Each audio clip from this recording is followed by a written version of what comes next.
I had carried Serena's pack for 6 years, and I was still carrying it the night she decided I was finished. We were deep in the Neezer dungeon on a job to thin the beast numbers and figure out why the old seal at its heart had started to weaken. I did what I always did on jobs like that. I hauled the tents, the rope, the spare blades, the rations nobody else wanted to carry, and I said nothing when Victor complained that I walked too slowly, the way he always did, like my pace was a personal insult to him. Nathan had stopped bothering to complain out loud months ago. He just muttered things to no one about how the guild's coin stretched far enough to keep a porter fed and not much further. She was the reason I'd stayed this long. When we were children in the same border village, she was the one who stood between me and boys twice my size, before anyone called her the Flower Sword Saint or gave her a guild to run. I had built 6 years of loyalty on the memory of that one afternoon. It hadn't occurred to me, until the blade was already in, that the girl who protected me and the woman who employed me might have wanted two very different things from keeping me close. We stopped where the corridor opened onto a pit that dropped past anywhere a torch could reach. The scouts said it connected to the far side of the dungeon if a person survived the drop. Nobody had tried. Serena told me to set the packs down. I did. She told me to stand at the edge and look, because she wanted to show me something. 6 years of doing what she asked without asking why made that part easy too.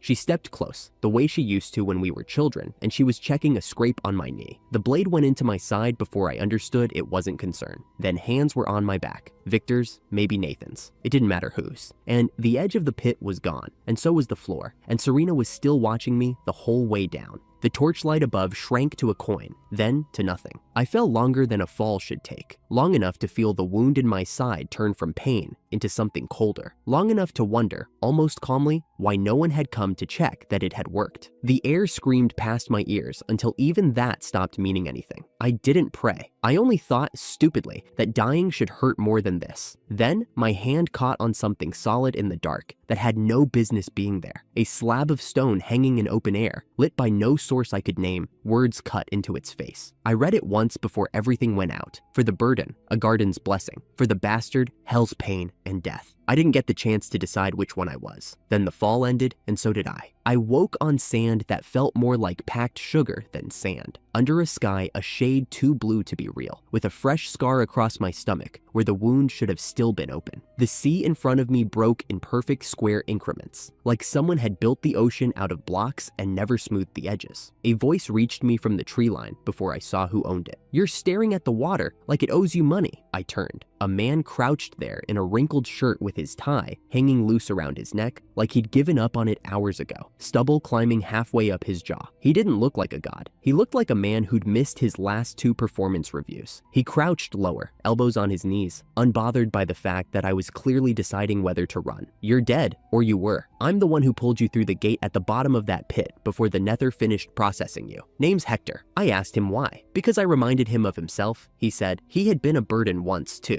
in his own company, long before anyone called him a creator god, or a devil, or any of the other names the world had hung on him since. Nobody ever liked the one who carried things for them, he said, until the day the carrying stopped. He told me the custom allowed me 3 questions, and that he was bored enough to enjoy watching me choose them. I asked if I could be resurrected. Already had been, he said. I just hadn't finished feeling it yet. I asked why he'd bothered saving me instead of letting the Nether have me, and got the same answer dressed differently. He liked watching burdens stop being burdens. The 3rd question, I didn't need to think about. I asked if he'd give me the power to make the people who threw me away regret it. He grinned with every tooth he had. "That's exactly why I called you here." Then he told me what he actually was. Not a tired man in a bad tie, but the creator god, the world now called the reincarnation devil, the one who had built this island, and the one behind it, out of nothing but boxes. His creation had turned into a cancer, he said, and he wanted someone with a reason to cut it down. He was giving me Hakoniwa, the box garden. Every object I touched could fold into a cube, carried, stacked, thrown, broken apart, rebuilt. The weight would lie to everyone but me. He nudged a chunk of the box-edged coral at his feet toward me with one boot. I picked it up without thinking. It weighed nothing, no more than a folded shirt, even though it was the size of a boulder. He told me to imagine dropping it on someone who hadn't been given the same permission. I didn't have to imagine hard. "Can I take anything?" "Anything," he said. Any material thing in this world or the one you're going back to. That's the whole garden. I understand, I said. Enough to know exactly what I'm going to do with it. The next thing I knew, I was back at the bottom of the pit, the stone slab and its inscription gone, my side aching where the scar remembered being a wound. Hector hadn't said goodbye. Gods like that never do.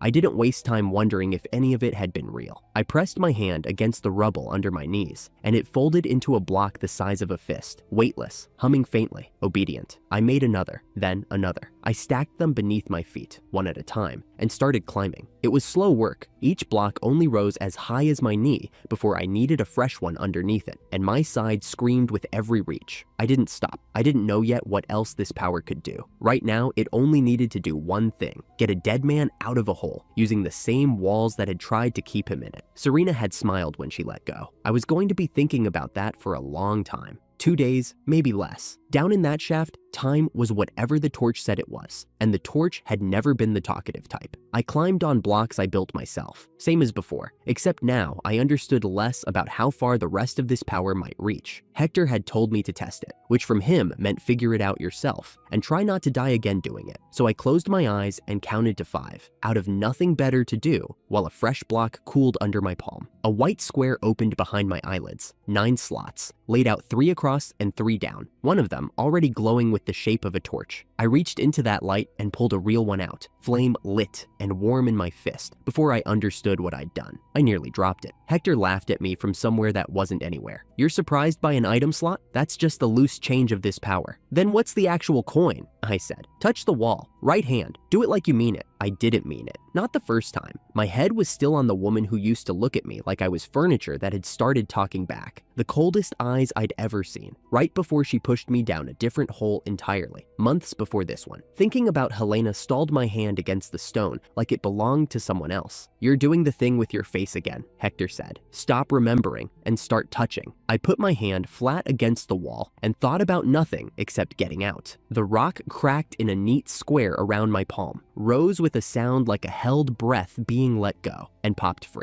Light as a hollowed gourd, heavy as a mountain to anyone who wasn't me. I stacked it under my boots and kept climbing. The wound in my side hadn't fully closed, whatever Hector's realm had done to patch it. Every stretch to set a fresh block under my palm pulled at the same spot, a dull reminder that dying doesn't necessarily mean healing. I stopped counting how many blocks I'd made somewhere around the second day and started counting how much further the gray patch above me had grown instead. That felt like better math. By the time real light found the shaft, I had a name for what I was doing. Hector called it craft. I called it the only thing standing between me and the bottom of that pit. I came up through the last hole covered in enough dirt that I probably looked like something that had crawled out of a grave and forgotten to lie back down. The chamber above wasn't natural. Carved pillars, worked stone, veins of pale ore running through the walls that gave off their own weak light. Somebody had built this place a long time before I fell into it. Neat, right? Hector said. I made this world a few thousand years back. Humans got busy with it while I wasn't looking. I asked him, mostly to hear myself say it out loud, whether any of what he'd given me was good for more than moving furniture. He didn't answer. The air changed instead. Shapes rose out of the dark edges of the chamber, gray, slack-jawed. More of them than I could count in the time it took to notice the first one. They kept coming until I was ringed by better than 100, shuffling closer with no hurry at all, like they already knew how this ended. They didn't have faces worth the word anymore. Gray skin gone slack over old bone, mouths hanging open around a hunger that wasn't for food. Whatever they'd once wanted, all that remained was an appetite for mana, and mine apparently smelled like dinner. Nobody else's hands could lift what I'd built. To them, my blocks were only heavy stone. I already had one sitting in my item slot from an hour back, door-sized, dense, mine to throw, and nobody else's to catch. I threw it into the thickest part of the crowd. It went through them the way a fist goes through wet paper. Whatever was left of the front rows simply weren't standing anymore, and the ones behind them didn't have room to be anything but flat too.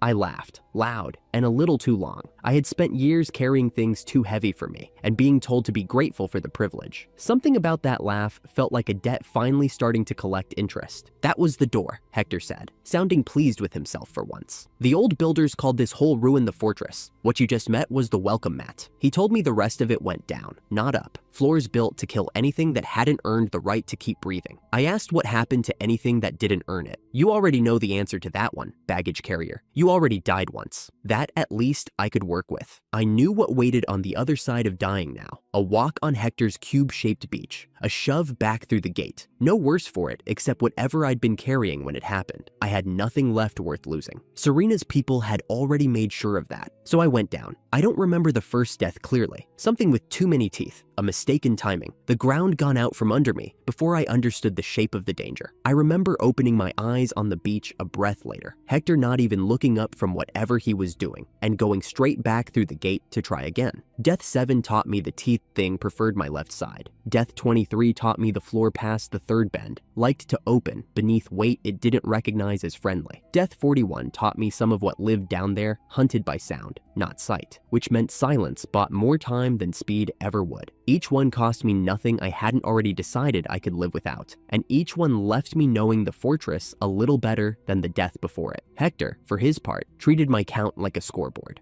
Death 440 was a personal best, he told me once, entirely too pleased with himself. You lasted almost 6 minutes. I didn't dignify that with anything but going back through the gate one more time. I stopped flinching around Death 30. I stopped counting for a while after Death 200, then started again out of habit somewhere past 600, because a man needs a number to hold on to when he stopped having anything else. By then, my hands didn't shake before a fight anymore. They just moved. I'd stopped rehearsing what I'd say if I ever stood in front of Serena again. The rehearsal had turned into muscle memory somewhere in the count, and muscle memory doesn't need words. I want to be honest about what that year did to me. It didn't make me brave. It made the words stop meaning anything. Between deaths, when the fortress let me rest, I built. I built because it was the only thing that felt like mine instead of something done to me. A stone shelter first, 4 walls, and a roof boxed whole from the passage above. Then a second one with an iron door pried from somewhere I'd stopped asking Hector about. Then a workshop, because by then I'd learned there was more to this power than lifting and throwing. Boxing turned any object I touched into a block. Throwing turned any block I already held into a cannonball that only respected my hand's claim on it. A third trick showed itself the day a stray spell, some old ward still firing off in the fortress's deep end, came at me faster than I could dodge. I boxed it out of the air instead, held it,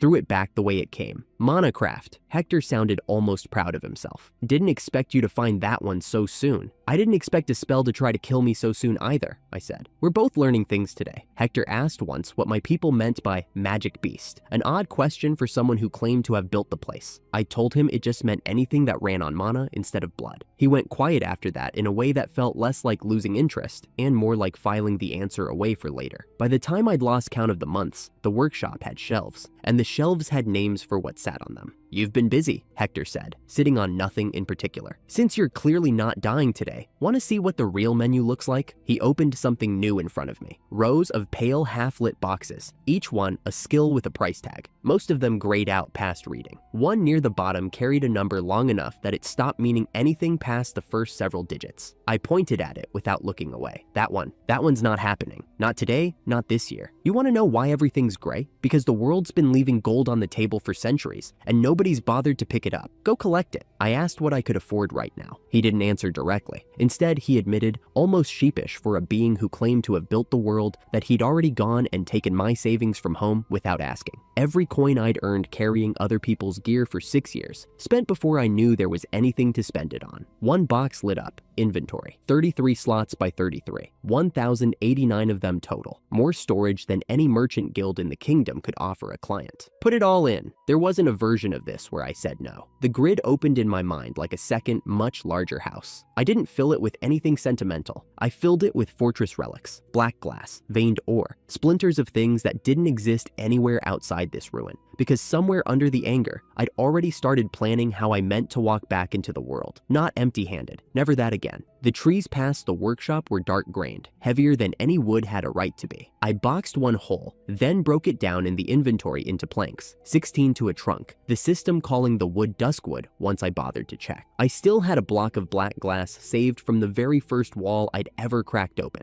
back before I understood what I was doing. Obsidian, plain and simple, whatever grander name the system wanted to give it. Hector carved a 9x9 grid out of my inventory for the occasion, my capacity dropping from 1,089 slots to an even 1,000. I did the math twice and got a different number both times. Hector shrugged when I mentioned it. Some mysteries weren't worth chasing. Timber Amber and obsidian went into the grid together. What came out was a sword, not a shape I'd drawn, a shape the power had decided on its own, black-bladed, heavier in the hand than it looked, and somehow no burden at all. It didn't weigh anything in my grip, same as every other cube I'd ever pulled from a wall, but it didn't feel like nothing either. Some part of me understood, holding it, that I'd just made the first thing in this world that was entirely mine. I carried it out to the clearing to see what it could do. I swung it once, more out of curiosity than intent. The ground opened along the line of the swing, a gash through packed earth and root, and half a stand of trees, clean through all of it like the blade hadn't noticed the difference between dirt and wood. I stood there with my arm still following through, more frightened of myself in that moment than anything in the fortress had managed in a year of trying. Underneath the fear, though, something else. I won't pretend it wasn't close to joy.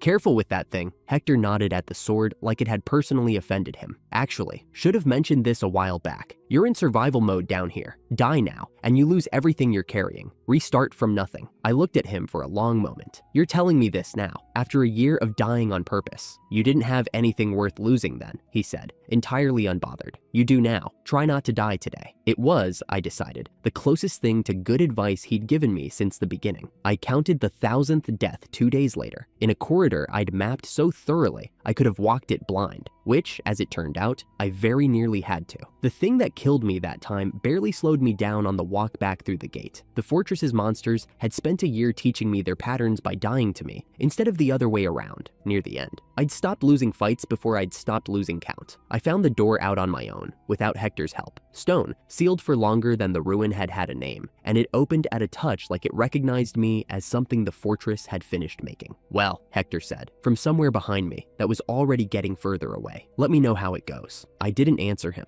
There wasn't anything left to say that a year of dying hadn't already said for me. The sun came up ordinary, which felt like an insult after everything underground. I found the stream past the tree line and knelt in it long enough to stop looking like something that belonged in a grave. The water ran brown, then gray, then finally clear around my hands. I laid the sword flat on the bank while I worked the dirt out of what was left of my sleeves, and for one unremarkable minute, I let myself feel like a person again, instead of a number climbing toward 1,000. Then I saw the color in the sky to the south, orange, low and wrong, in a direction that had no business holding a sunrise. I sat back on my heels and watched it for longer than I should have, because some part of me was already doing the math a normal morning shouldn't require. Wrong direction, wrong hour. The only thing south of this tree line was the port. I was on my feet before I'd finished deciding to be. Whatever this year had made of me, it hadn't made me someone who could watch a wrong-colored sky and just keep washing his hands. I picked up the sword and I started walking toward the smoke. The smoke thinned before I reached the first rooftops. By the time I crossed into the market square, the orange I'd seen from the stream had turned into nothing more than breakfast fires over 100 ordinary chimneys, and Port Belgas was just a port again. Carts creaked past, loaded with salted fish and barrels of pitch. Nets dried along the harbor rail. A woman 2 stalls down was shouting a price at a man who wasn't going to pay it, and nobody in that argument had died 1,000 times to get there. I stood in the middle of it, feeling almost foolish.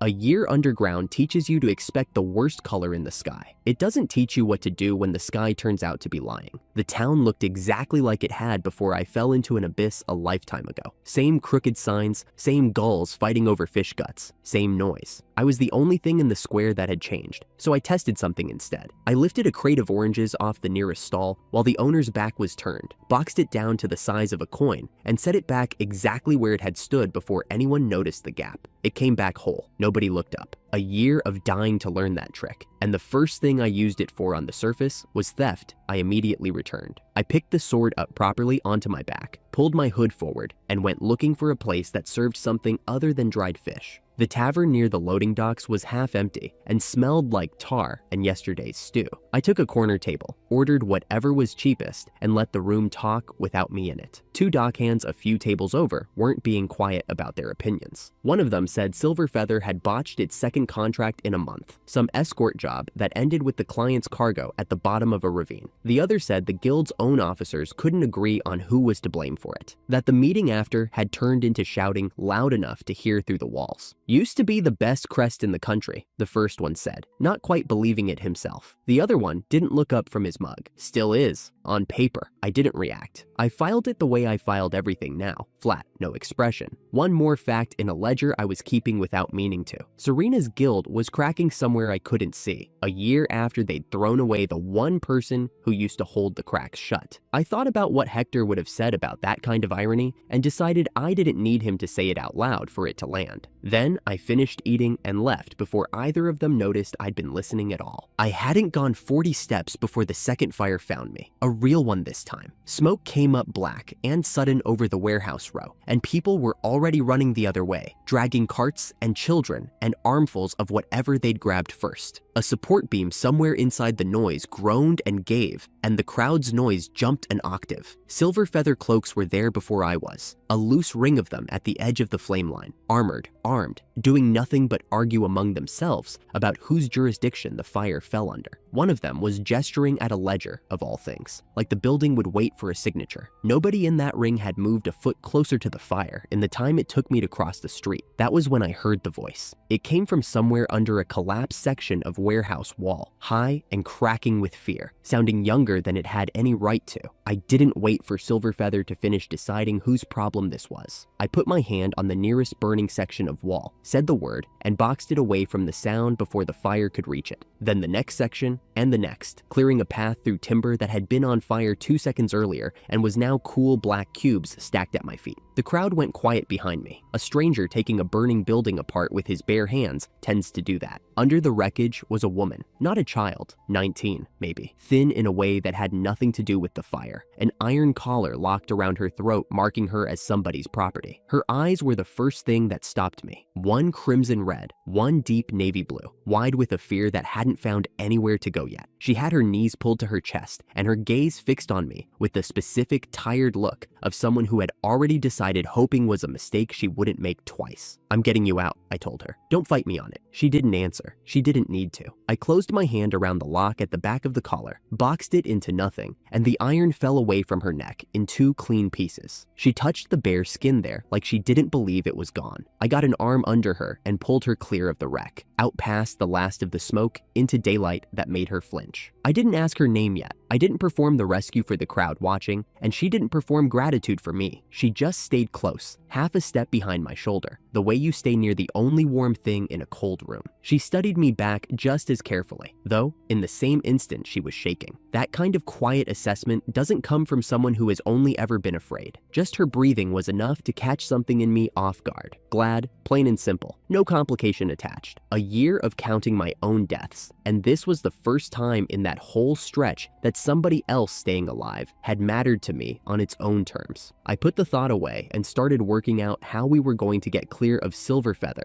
before somebody asked me a question I didn't want to answer. That was when the guild noticed me. A broad-shouldered man in steel gray plate pushed through his own soldiers to reach me, and I recognized the walk before I placed the face. Victor, Silverfeather's second blade, the same arrogance riding his shoulders that I remembered from a life I wasn't supposed to have survived. He didn't recognize me back. My face had gone thin over the past year, and the wreckage of that year was written into it in ways a man who'd never really looked at me wouldn't read. He'd never looked at me. Nobody in that guild ever had. He told me I was standing on guild-claimed ground, and that if I didn't give my name and my business, he'd take the sword off my back himself. "Corwin," I said, just passing through. He didn't like the answer. His jaw worked like he was deciding whether passing through counted as an insult, and his hand went for the hilt at his hip to make the point for him, and I boxed the blade out of the scabbard before his fingers closed on the grip. Cube and gone, the leather sheath left empty at his side. Victor stared at the space where his sword should have been for a long moment. The woman beside me forgotten, the fire behind him forgotten. Everything narrowed down to an empty scabbard that made no sense to him. He didn't ask how. He didn't get the chance. I was already turning away, Ellie a step behind me, leaving him to explain the trick to whoever asked him about it later. Serena arrived to manage what Victor couldn't. I knew her before I saw her. The way the street seemed to organize itself around wherever she was about to stand. She came through the press of her own soldiers in white and silver, a single pauldron catching the afternoon light, sword at her hip. the same unreadable calm she'd worn right before she'd shoved me into the abyss. She looked at me. For one beat longer than her composure should have allowed, she looked at me, and something behind her pale green eyes worked at a door that wouldn't quite open. Then she smiled the smile I remembered too well and thanked the unknown adventurer for his help with the fire. She told her soldiers they were moving on, that the matter was handled, that there was nothing here worth the guild's time. I watched her walk away down a street she'd once told me I didn't belong on. She placed flowers on the body. That was the thought that came up out of nowhere, unbidden, from a story a dead man had told me before he became one. A young man who'd given her flowers once and died for it anyway, and she'd laid the flowers on him afterward like it settled something between them. She placed flowers on the body. I hadn't let myself think about that story in a year. I didn't know why it surfaced now, except that watching her walk away smiling reminded me exactly what a smile from her was worth, and exactly how little that had ever had to do with what she actually felt. Victor caught up to her a few steps later. Neither of them looked back. I left Ellie resting at a room I'd paid for with coin I didn't remember collecting, and climbed the ridge above the port alone to see what else the day had waiting. Below, in the ravine mouth, Serena's party was losing an argument with something that didn't negotiate. A dungeon creature twice the height of the soldiers surrounding it, scaled and patient, already bleeding two of them out on the rock. Serena's sword was fast. It wasn't fast enough to end this before it cost her more people than she'd already lost. I looked at the cliff face under my hand, put my palm flat against 30 tons of stone, and boxed the whole section loose. It came down on the creature like the mountain had decided to end the conversation itself. Dust and rock rolled down into the ravine in a wave loud enough to reach the port behind me. When it cleared, there was no creature left to argue with, just rubble, and Serena's party standing very still, staring up at the ridge where I'd already turned to leave. She asked Victor who that had been. He didn't have an answer for her. Neither of them had one for the second time that day, and I let the question follow me down the far side of the ridge unanswered, which is exactly how I wanted it to stay. A year ago, I would have needed them to know. Now the not knowing felt like the better weapon. I told Ellie we couldn't stay in Port Belgas. Too many people had looked at my face today, and eventually, one of them would look long enough. She didn't ask why. She said she was coming with me. You don't know where I'm going. I kept my eyes on the door, not on her. I know it isn't here, she said, and left it at that. The way she left most things. Precise, and just short of whatever she actually meant. I didn't argue. I found, sitting across a lamplit room from a woman who'd had a collar around her neck 12 hours earlier, that I didn't want to argue. That was new enough to notice, and old enough, already, to file away rather than examine. Hector's voice came once more that night, distant, like it was traveling through a wall from the wrong side of it. Told you I'd be curious. Nothing followed it. I called back into the quiet and got nothing back at all. No jokes about my death count, no scoreboard, no complaints about my instincts. A year of a voice showing up uninvited in my head, and now the absence of it sat in the room like furniture somebody had taken away, leaving marks on the floor where it used to stand. He'd given me the only tool I'd ever used against people who never once looked at me twice. I didn't know how to send a thank you into a silence that didn't answer, so I didn't try. After that, I understood the year in the fortress had actually ended. Not when I climbed out of the hole. Now. No voice left to check in with. No safety net waiting on the other side of a bad decision. No free restart if the next mistake cost more than I could afford. Whatever came next was only going to be me,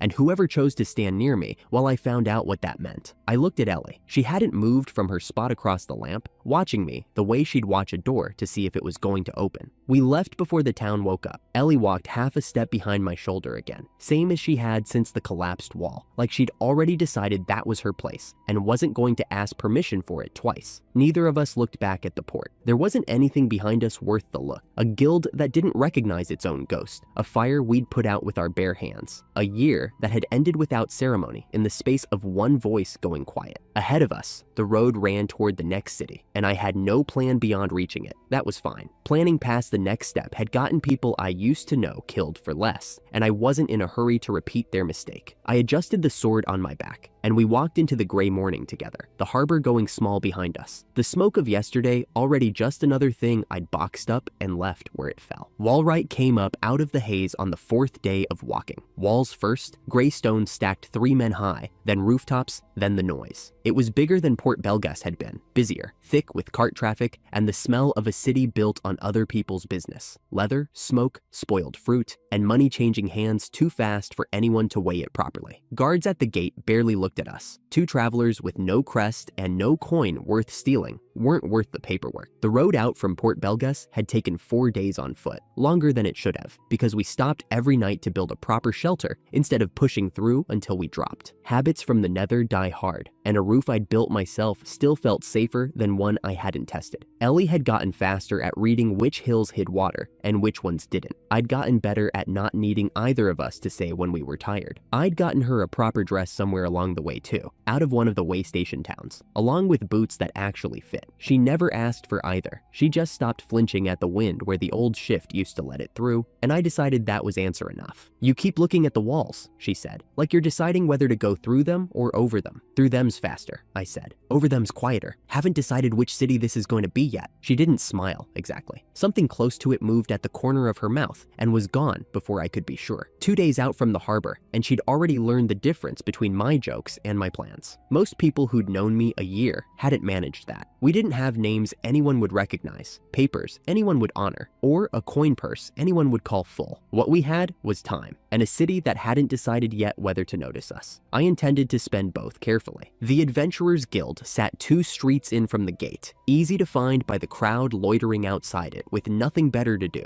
Inside, a clerk with tired eyes and a ledger too thick for the desk it sat on took one look at me, plain clothes, no crest, no party, no references, and reached for the lowest stack of forms without asking a single question. "Solo adventurer then," she said. It wasn't a question either. "Rank F, standard registration fee, non-refundable. Most solo F ranks don't last the season, so I'd recommend finding a party before you take anything above a rat culling job." She slid the card across without looking up again. I signed where she pointed, paid what she asked, and took the card. Rank F, lowest a person could register at, one step above not existing at all on the guild's books. Around us, real F ranks, actual beginners, young and hungry-eyed, watched the exchange with the kind of curiosity people reserve for anything that might be more interesting than their own morning. None of them looked twice at me once the ink dried. That was, more or less, the entire plan working exactly as intended. "That's everything?" I asked. "That's everything." She'd already turned to the next person in line. I pocketed the card. Ellie watched me do it, the way she'd started watching most things I did lately. Not for reassurance, I'd realized, but because she was cataloging me the way I cataloged a dungeon. She'd learned that when I went quiet like this, it wasn't submission, it was arithmetic. "You could have told her," she said, once we were back outside. Could have? I didn't say anything else, and she didn't ask again. She'd stopped needing me to finish sentences a while back. We found the girl by accident, the way I found most of what mattered, walking somewhere else and choosing not to look away. The back market street ran behind the guild district, cheaper stalls, thinner law. A man in a merchant's coat too fine for the street he stood on had 6 people roped together at the wrist, and one of them, young, filthy, thin in a way that had nothing to do with fashion, had her teeth locked around the chain like she thought she could chew through iron with enough time. The merchant raised a hand to her. I stopped walking. The rope became a box before his hand finished its arc. One clean cut of nothing, and the chain simply wasn't there anymore, folded away into wherever I put things I didn't want to exist. The girl staggered, free, and looked at her own wrist like it had betrayed her by not hurting anymore. The merchant's strongbox went next, off the cart and into the same nowhere, ledgers and all. "You can't," he started. "I can," I said. I did. The transaction's canceled. He told me he'd call the guard. I told him to go ahead. They came faster than I expected, which told me something about how new this particular corruption still was. New enough that the guard captain hadn't yet learned to be slow about it. I opened the strongbox on the spot and handed over what was inside. 15 separate counts of unlicensed trafficking. Dates, names, buyers, all of it written down by a man too greedy to burn his own paper trail. The guard read 4 lines and stopped asking me questions. He looked at me once more, decided I wasn't worth the paperwork of following up on either,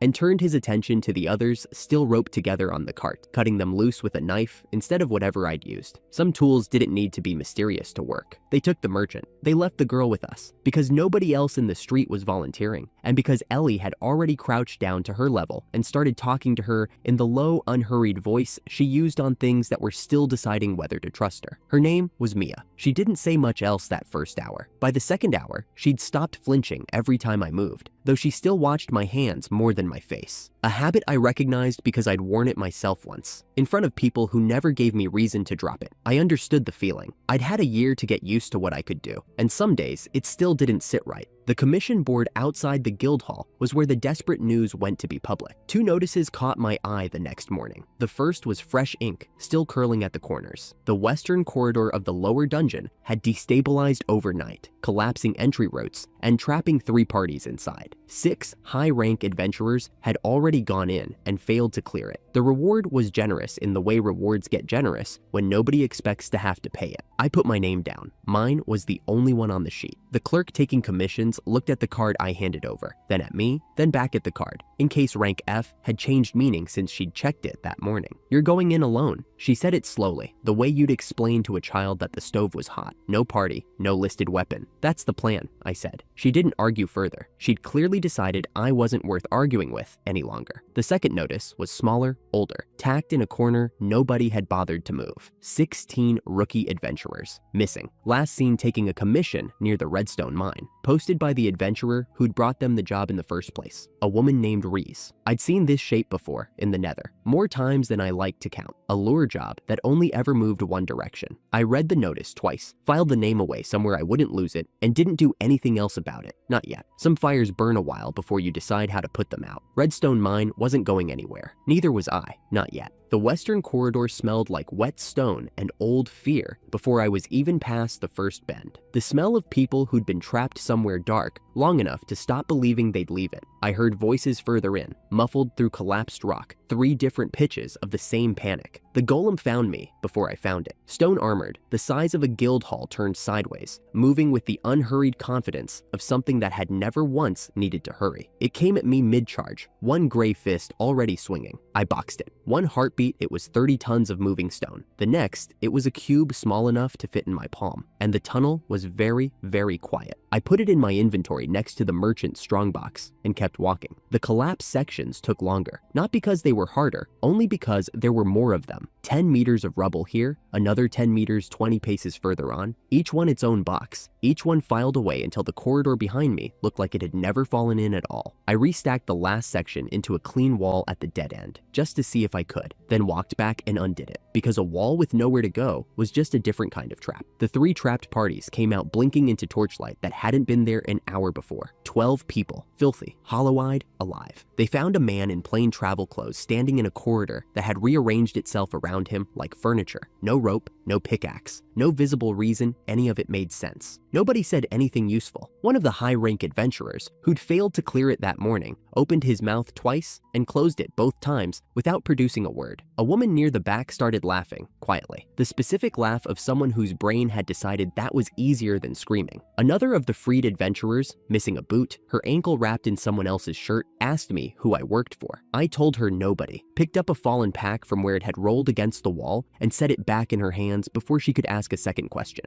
I told them the way out was straight ahead now, said nothing about the golem in my pocket, and left before anyone recovered enough to follow. By the time I reached the surface, I could already hear the story starting behind me, growing a new detail with every retelling the way stories do when nobody involved understands what they actually saw. Word of a dungeon rearranging itself apparently traveled faster than I did. By the time Ellie and I reached our lodgings that evening, 6 men in city colors were waiting outside the door, and the one in front had the posture of a man who'd been told to bring someone back and intended to do it. He introduced himself as commander of Walright's elite guard and explained, with the patience of someone reciting something he'd said before, that abilities like mine belonged to the state in times of need, and that I would be coming with him for evaluation and conscription. I told him I wouldn't. He explained it again, slower, as though the problem had been that I hadn't understood the first time. I told him again that I wouldn't, and this time I meant it the way a locked door means it. The 6 of them drew steel together, which was either bravery or a formality they'd all agreed to beforehand. I never found out which. It didn't matter. Their swords left their hands and stopped existing in the world for exactly as long as it took me to decide I'd made my point. 6 blades gone in the same breath. 6 soldiers left holding air and staring at their own empty fists, like the answer to a question they hadn't known to ask. I could have made the refusal costlier for them. I didn't see the use in it. 6 frightened men going home with a story about the stranger who handed back their own swords would do more for me in the long run than 6 broken wrists ever could. I gave the swords back one at a time, hilt first without a word, because taking a man's weapon to prove something and then keeping it besides was just theft with better manners. The youngest of the 6 sheathed his blade like it might still bite him on the way in. I almost felt sorry for him. Almost. "I take commissions," I told the commander, once he had his own sword back in hand and hadn't found a use for it. "Posted ones, paid ones. I'm not a conscript, and I'm not going to be one tonight or any other night. If your city needs the kind of help I give, it knows where the board is." He didn't try again. I didn't wait to see whether that was wisdom or just the shock still working its way through him. Ellie fell into step beside me as we walked away, quiet in the way that meant she was pleased and didn't feel any need to say so. By the time we were ready to leave Volrite, the city had already decided what to call me. Reincarnation, devil, the story went. A man who walked into a dungeon dead men couldn't clear and stacked it into shape like a child's toy. The golem story grew a second head and a burning sword by the 3rd retelling, and I stopped bothering to correct any of it after the first day. 3 guilds sent runners with recruitment offers before the week was out. One offered a standing contract and a share of future spoils. Another offered coin outright, more than I'd seen change hands in Port Belgas in a year. The 3rd didn't bother making an offer at all, just asked what I wanted, which was, in its own way, the most honest approach of the 3, and still not enough. I declined all 3 the same way I declined the commander, politely, once, and without room for a second conversation. Mia stayed behind in a shelter the guild arranged, the kind of arrangement that existed for people the streets had used up and nobody else had claimed. I didn't see her again before we left. What I heard, later, secondhand, from someone who'd been in the room when the aid worker recorded her account of that night, was one line she gave without being asked to elaborate. "He didn't look like a hero. He just fixed it and left." That was the most accurate description of me I ever heard from someone who wasn't Ellie. We left before the guild runners could find our lodgings a second time, on a road that pointed toward a bigger town called Chaldea, where Ellie said the kind of paper that made a person legally real could be bought without a church's prices attached. I still didn't have an identity crest, still didn't have a name anyone with real power would recognize, and still had a strongbox, and a golem, and a great deal of other people's coin sitting in a space that didn't officially exist. All of that needed a legal reason to exist eventually. Chaldea, apparently, was where reasons like that got manufactured. Ellie walked half a step behind me, the way she did when she was thinking about something she hadn't decided to say yet. She'd been doing more of that lately. The private thinking, the borrowed spellbook she thought I hadn't noticed, the hour she disappeared into most evenings and came back from smelling faintly of ozone. I let her have it. Whatever she was building in that hour was hers to finish in her own time. The walls of Walrite shrank behind us, the same way Port Belgas's harbor had, a few weeks before. Smaller, then gone,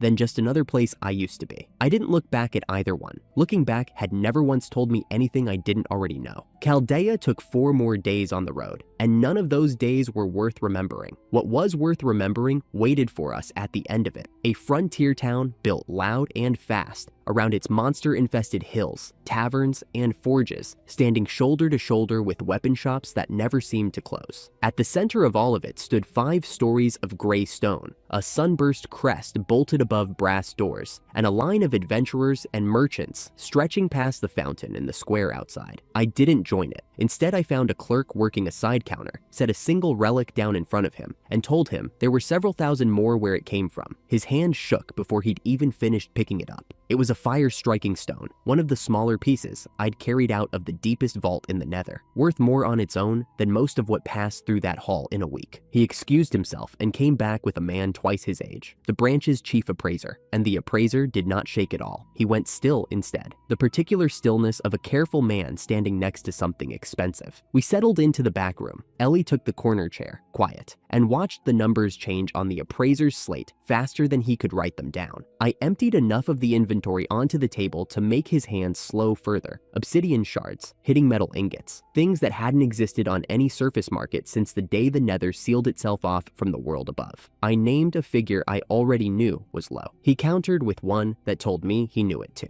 We met somewhere in the middle, the way 2 people do when neither of them wants to be the one who blinks first. By the time we left that room, the largest single transaction in the branch's recorded history had my name on the receipt. 10 billion coins, sitting in an account under a name the kingdom didn't officially recognize yet. A problem for tomorrow, not tonight. Enough, either way, to buy every upgrade Hakanawa had ever dangled in front of me and still have most of it left over. I folded the transfer chit twice, tucked it inside my coat, and walked back out past the line I hadn't waited in. Ellie didn't say anything until we were nearly to the doors. Then she asked quietly what I was going to spend it on first. Haven't decided. I turned the transfer chit over once in my fingers before I put it away for good. There's a lot of it, and I intend to spend all of it in the right order. She said that sounded like me. I took it as a compliment, because it was one. The reception hall was louder leaving than it had been coming in. Word travels fast in a room built for money. Two adventurers near the doors decided Ellie was worth commenting on. Her plain traveling dress, the scar peeking above her collar, the fact that a girl her age was walking beside a man who'd just made guild history without raising his voice once. They said it loud enough to be heard, the way men talk when they want an audience more than an answer. I started toward them. I didn't get there. Ellie turned first. She met both of their eyes, didn't raise her voice, and said exactly one sentence. I was too far away to hear it. Whatever it was, it worked better than anything I would have done. Both men went the color of old paper and left through a side door without looking back at either of us. What did you tell them? I asked once we were back outside, the fountain throwing light across the square. I explained the math of the situation. She smoothed her sleeve and didn't elaborate, and her face didn't invite me to ask again. I decided I didn't need to understand it to appreciate it. It had been a long time since something that simple had pleased me this much, and I let myself have it without saying so out loud. It occurred to me, walking away from that hall, that a year ago she would have gone pale and small in a moment like that. She hadn't gone small in a long time. I noticed these things more than I let on. I was starting to suspect she knew that. We picked the Mage Guild over the Adventurers Hall for one reason. Ellie's training needed a home, and I had none of my own worth offering her, so I went looking for one instead. Electro Brave turned out to be the smallest building in the entire guild district. One room, one desk, a sign out front so weathered the paint had given up on most of its letters. I'd expected quiet. Frontier Mage Guilds usually ran quiet. This one was quieter than that, in the specific way an empty room is quiet. The woman behind the desk had her boots up on it and a book open in her lap. She looked maybe 25. She looked at us like she'd been expecting us longer than we'd actually been standing there. You have more anger in you than any human I've met in 70 years. She closed the book without marking her page. I've decided to find out what you do with it. I asked how old that made her, exactly. She said she was an elf, which she seemed to consider a complete answer on its own, and that the wind told her things about people the same way weather tells a farmer things about the season. She'd simply gotten better at reading it than most farmers. Over the centuries, she'd had to practice. I filed that under things I would need to think about later, and didn't argue with any of it. There wasn't much point arguing with someone who'd already decided what she found interesting. The receptionist came out from the back room at the sound of new voices. Younger than Elena. Red hair, a white shirt, and black vest pressed too neatly for a guild that clearly didn't get much foot traffic. She introduced herself as Rory, guild receptionist, and everything else that needed doing, and had 2 registration forms in our hands before either of us had said we wanted to register. I gave my name the way I'd been giving it since Wallwright. No alias. No complications. Electro Brave would do,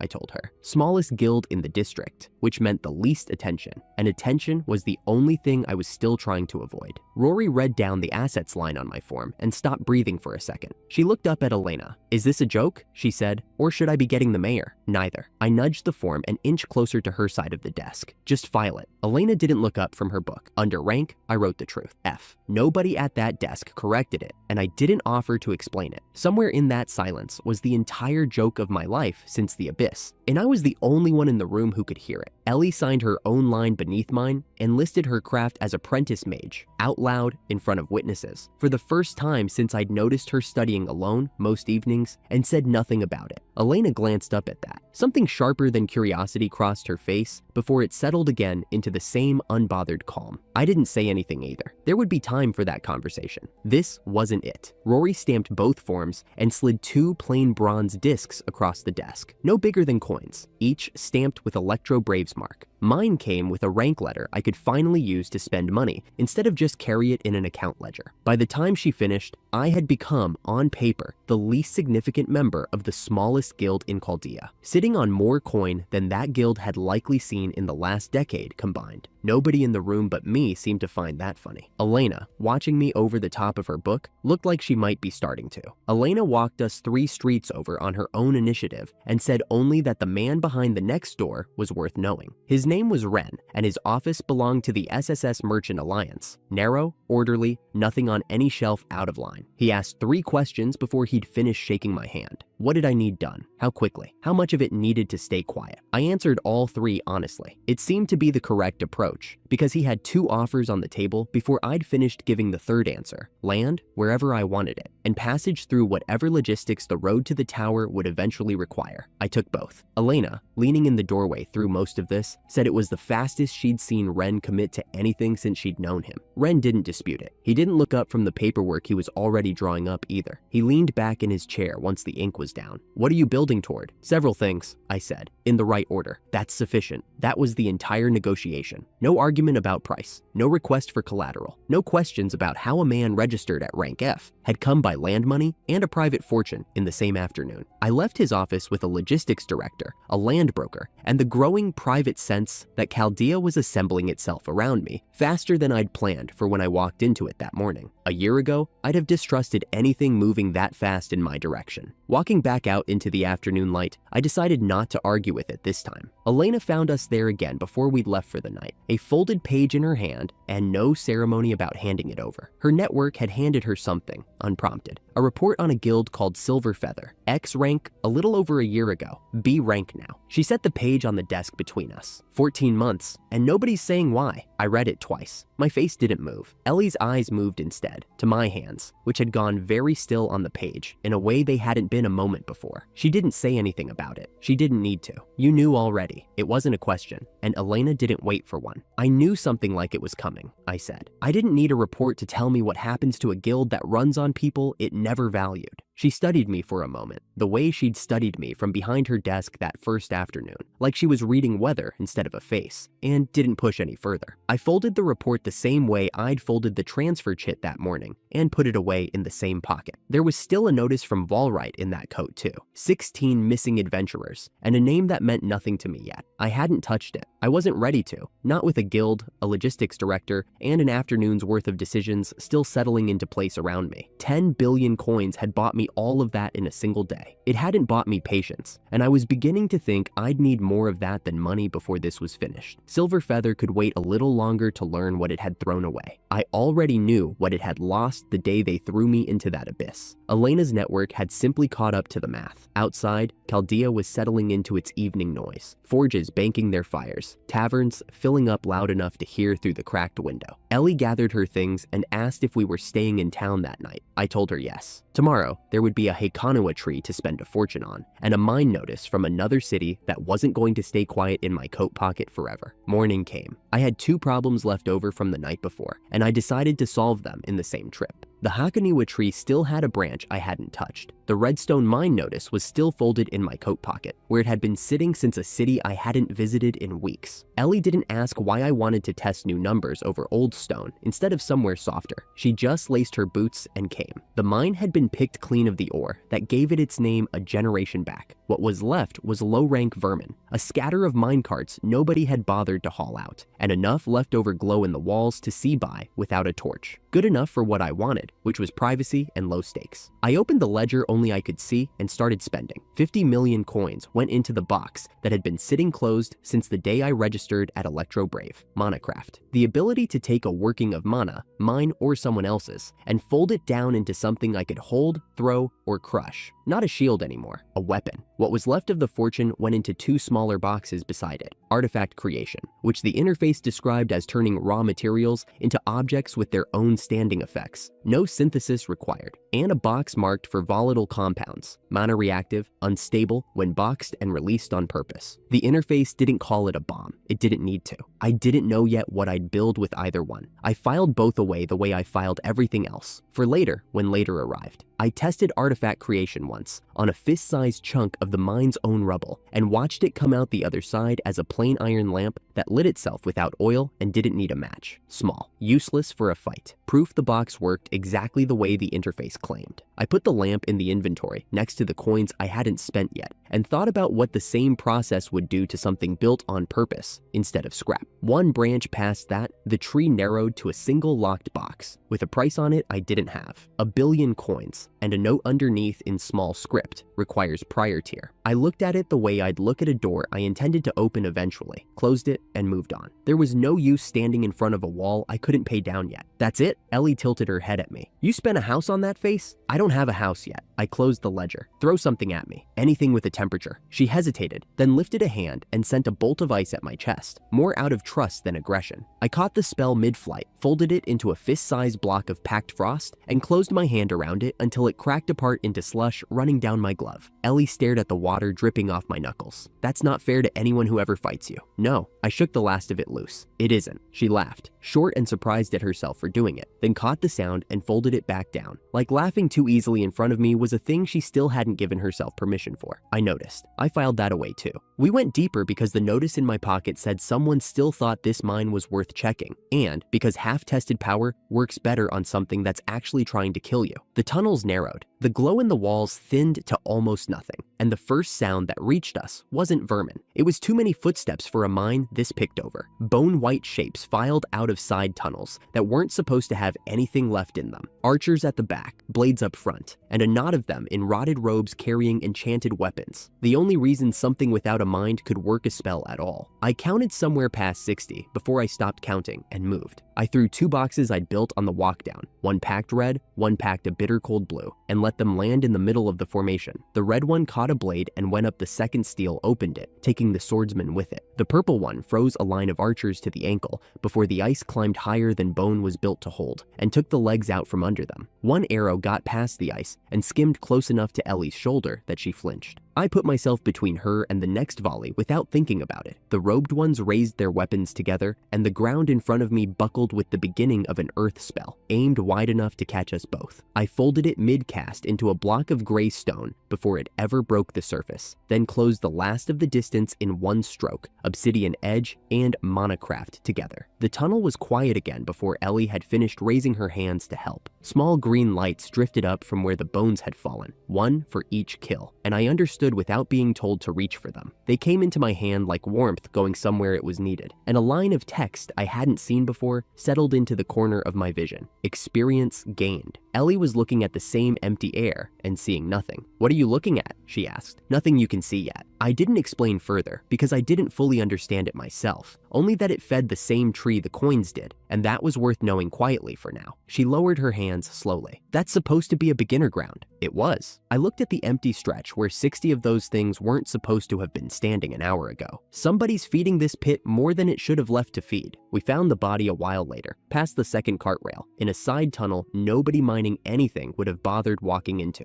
Ellie saw it before I could put myself between her and it. She didn't scream. She just went still in the particular way of someone who taught herself a long time ago not to. He hadn't died down here of hunger, and he hadn't died to anything with bones. I didn't need a healer's eye for that. I put my coat over what needed covering and made a note that had nothing to do with monsters. A hunting ground doesn't refill itself with 60 extra bodies on its own. Somewhere under this mine, there was a spawner, one of the invisible tiers the guilds called Hell's Invoice, and something was using it on purpose. On the walk back out, I stripped a vein of redstone from the wall anyway, out of habit more than need, and boxed it into inventory. Ore that carried its own charge of lightning wasn't a thing worth leaving behind just because the day had turned into something worse than a training run. We should tell Elena, Ellie said quietly. We will. I stood. All of it. Elena was waiting when we got back, which meant she'd known we were going before we left. A folder sat on her desk that hadn't been there that morning. You look like you found something you didn't like, she said, reading the air around me the way she always did. Let's start with what you found first. She slid the folder across. It was thicker than the one she'd shown me weeks ago, and this one had a name at the top I recognized. Silver Feather. I read it once through myself, then read the parts that mattered out loud, because Ellie deserved to hear it in the order it happened, rather than the order it had been filed. Within 2 weeks of my death, the excess gear the guild had always handed me to carry started going missing from storage, because nobody left behind bothered tracking what nobody carried. Victor ordered the boy who replaced me to haul his personal luggage on missions. The boy quit inside a month. On the national contract that followed, the party never reached the dungeon at all. They ran out of carrying capacity half a day out and turned back. The first failed national mission in the guild's history. Nathan stopped scouting entirely, on the grounds that scouting had never been his job to begin with. And when a scout still willing to do the work pointed out that Victor had misread the route, Victor hit him. The scout didn't get back up, The national authority stripped Silver Feather of its X rank not long after. Current standing, B-. Serena hadn't said one public word about any of it, in any hall, to any reporter, in 14 months. That silence was its own kind of answer. She could smile at a man while she let go of his hand over an abyss. She apparently couldn't smile through this. I set the folder down. Elena had told me the shape of this once already, in passing, over a report that only had a rank and a number of months in it. This one had names. I thought about the weight of the bags I used to carry without complaint, and the soup I used to eat because it was the only food anyone offered a stone rank porter, and I found I couldn't manage even a flicker of satisfaction. Just the flat certainty of a man reading a weather report about a storm he'd already lived through. Ellie listened without a word the whole way through. When I finished, she asked only one thing. They argued about the luggage? Yes. Her jaw tightened. While people were waiting? Yes. There wasn't anything truer to say twice. That was one of the things I was going to carry for a long time too. Not the falling, the luggage. Ellie had been sold once for less thought than Victor gave a bag of luggage. She didn't say that. She didn't have to. I'd known it since the night I pulled her out of a burning port town, and I understood, watching her face right then, that she'd heard every word of that report as a mirror instead of a story about somebody else. Elena watched the two of us for a moment, head tilted the way it went when she was reading more than either of us had said out loud. Your hands went still again, she told me. Same as the first time I mentioned them. They do that. I didn't offer anything past it. She let the silence sit before she slid a second folder across. Thinner, newer. There's more, and it isn't about them. She tapped a line near the top. 8 more names went up on the board this week. Low rank, everyone, all posted to the same commission, all through the same handler. She turned the page toward me. Rise, the same name already sitting in your coat pocket. That puts the count at roughly 24 missing, as far as anyone's managed to count. Rory had flagged the first of the new postings for her 2 days ago, she said, back when it was only 3 names, and easy to write off as chance. Elena had kept pulling the thread herself once it stopped looking like chance. 24 people don't disappear on the same posting by accident. No, she agreed. They don't. I pulled every board notice from 3 towns to be sure it was one handler, and not a coincidence of bad luck. It isn't a coincidence. The mine, I said. The mine. She watched me the way she watched weather coming in. You found something down there today. A body, older than the notice should explain. I didn't tell her the rest. That whoever was running that pit reminded me, in the coldest way, of an organization that used to hand its weakest member every job nobody else wanted and call it fair. I wasn't ready to hand her that thought yet. Not even her. I'm taking the commission, I said instead. Company? No. You could use it. I'm not as useless as I look behind a desk. I don't doubt that. I closed the second folder. I want to know what's happening down there before I decide how many people should know about it. I stood. Ellie didn't argue, which meant she'd already decided this one was mine to walk into alone.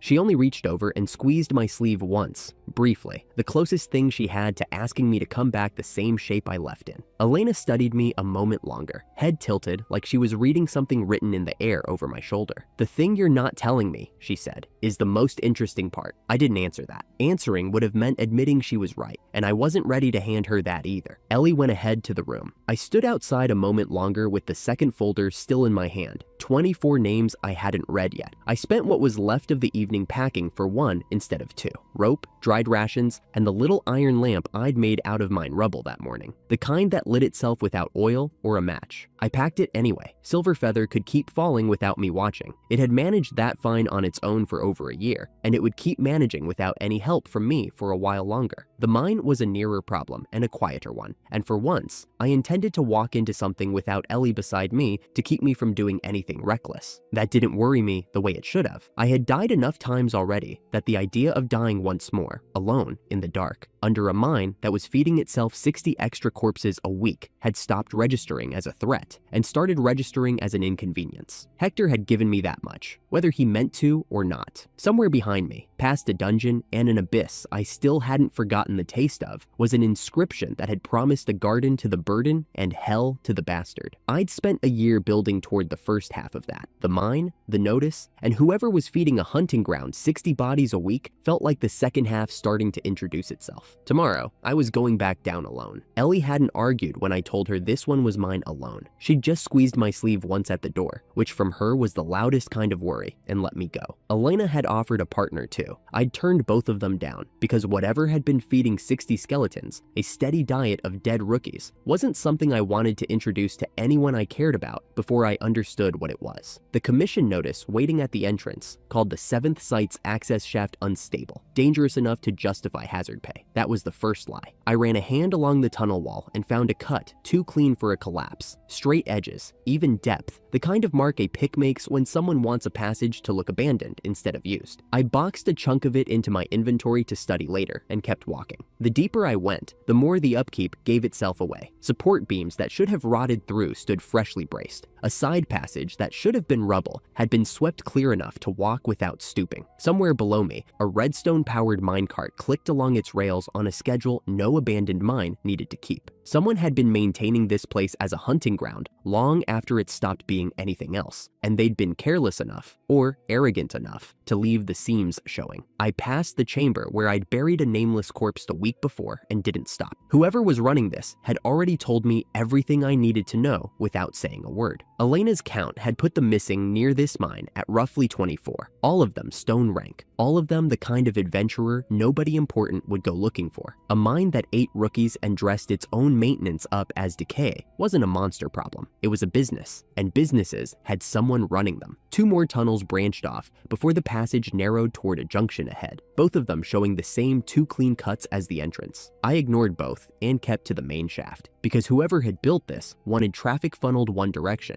and I wanted to see what they were funneling it toward. She came around the corner already crying, robe torn at one shoulder, hair full of rock dust, both hands out like she meant to fall into me. Please, help me, they're still back there. I caught her wrists before she could close the distance and looked her over instead of comforting her. The robe was torn in 3 places and dust stained everywhere else, but the skin underneath the tears was clean. No scrapes, no bruising, nothing that matched a woman who'd supposedly spent days running through a collapsing mine. Her nails were clean too, and her hair had been mussed by hand rather than by falling debris. The strands pulled loose in a pattern too even to be an accident. She'd built the whole picture carefully. She just hadn't accounted for someone actually checking it. Which party were you with? She gave me 3 names, fast and smooth. The kind of answer that comes preloaded rather than remembered under panic. That party posted a completion report 3 days ago, I told her, watching her face instead of her wounds. They're alive. They're topside. They've already spent the pay. So who are you? She stopped crying, not slowly, all at once, the way a wire goes slack when you cut it. The woman who'd been begging a stranger for help a heartbeat earlier straightened her spine, wiped her face dry with the flat of her hand, and looked at me the way you look at a problem instead of a person. She told me her name was Rise, admitted the name was a costume, and said I'd ruined a performance she was proud of. The first mark in months who hadn't cried the whole way in. Most of them, she said, believed her before she'd even finished the first sentence. I told her I didn't care whose performance it was, or how many times it had worked before tonight. I asked what was waiting back there that she'd wanted me walking toward. She smiled instead of answering, looked me over the way you'd size up a purchase, and told me to see for myself. I'd earned it, she said, for being interesting. The first mark in months worth showing the whole operation to, instead of just feeding to it. She led me through a door built into the rock, and the tunnel opened into a chamber that had never been a mining site. Old miners' cells lined both walls, pickaxes long gone. The doors fitted instead with new iron bars. Behind them were people, or what was left of people partway through becoming something else. None of them could speak anymore. I looked long enough to confirm that, and no longer. Crates of supplies sat stacked against the far wall. Bandages, restraints, sedatives in labeled glass. All of it ordered and paid for by someone who expected a steady stream of subjects rather than 1 or 2. This wasn't an experiment being run in secret on a shoestring. It was a facility with a supply chain. A ledger sat open on a stone table, and I read it while Reese watched, entertained by my interest rather than alarmed by it. 37 names, 37 attempts at whatever process this was. 24 had survived it well enough to be moved to a second location. The other 13 were the reason the cells still had bodies in them. One entry near the bottom belonged to a boy named Ashley, recruited off a message board in the capital with a promise of an easy dungeon to level in. Walked down here by a fake gold rank party, paid to smile at him the whole way. He'd come from a border village, the kind of place that measured a son's worth by whether he stayed to farm or left to matter, and by every account he'd left convinced he was going to make his parents proud instead of making them bury an empty grave. The margin note called his death a failure of method, nothing more. It didn't record what he'd been thinking about at the end. I already knew, without needing it it written down that it would have been them. I'd felt this exact shape of thing before, not the laboratory, the feeling underneath it. Years ago, a woman had taken me into a mountain forest on the pretense of a herb gathering quest, handed me a staff she called too filthy for her own hands to touch, and spent months testing a spell meant to make people obey without letting them scream about it. I lived on bad soup and worse bread through all of it, and told myself the anger was the only thing keeping me upright. I recognized the feeling of being somebody's resource. I'd had a long time to memorize it, and it had stopped being able to reach me the way it used to.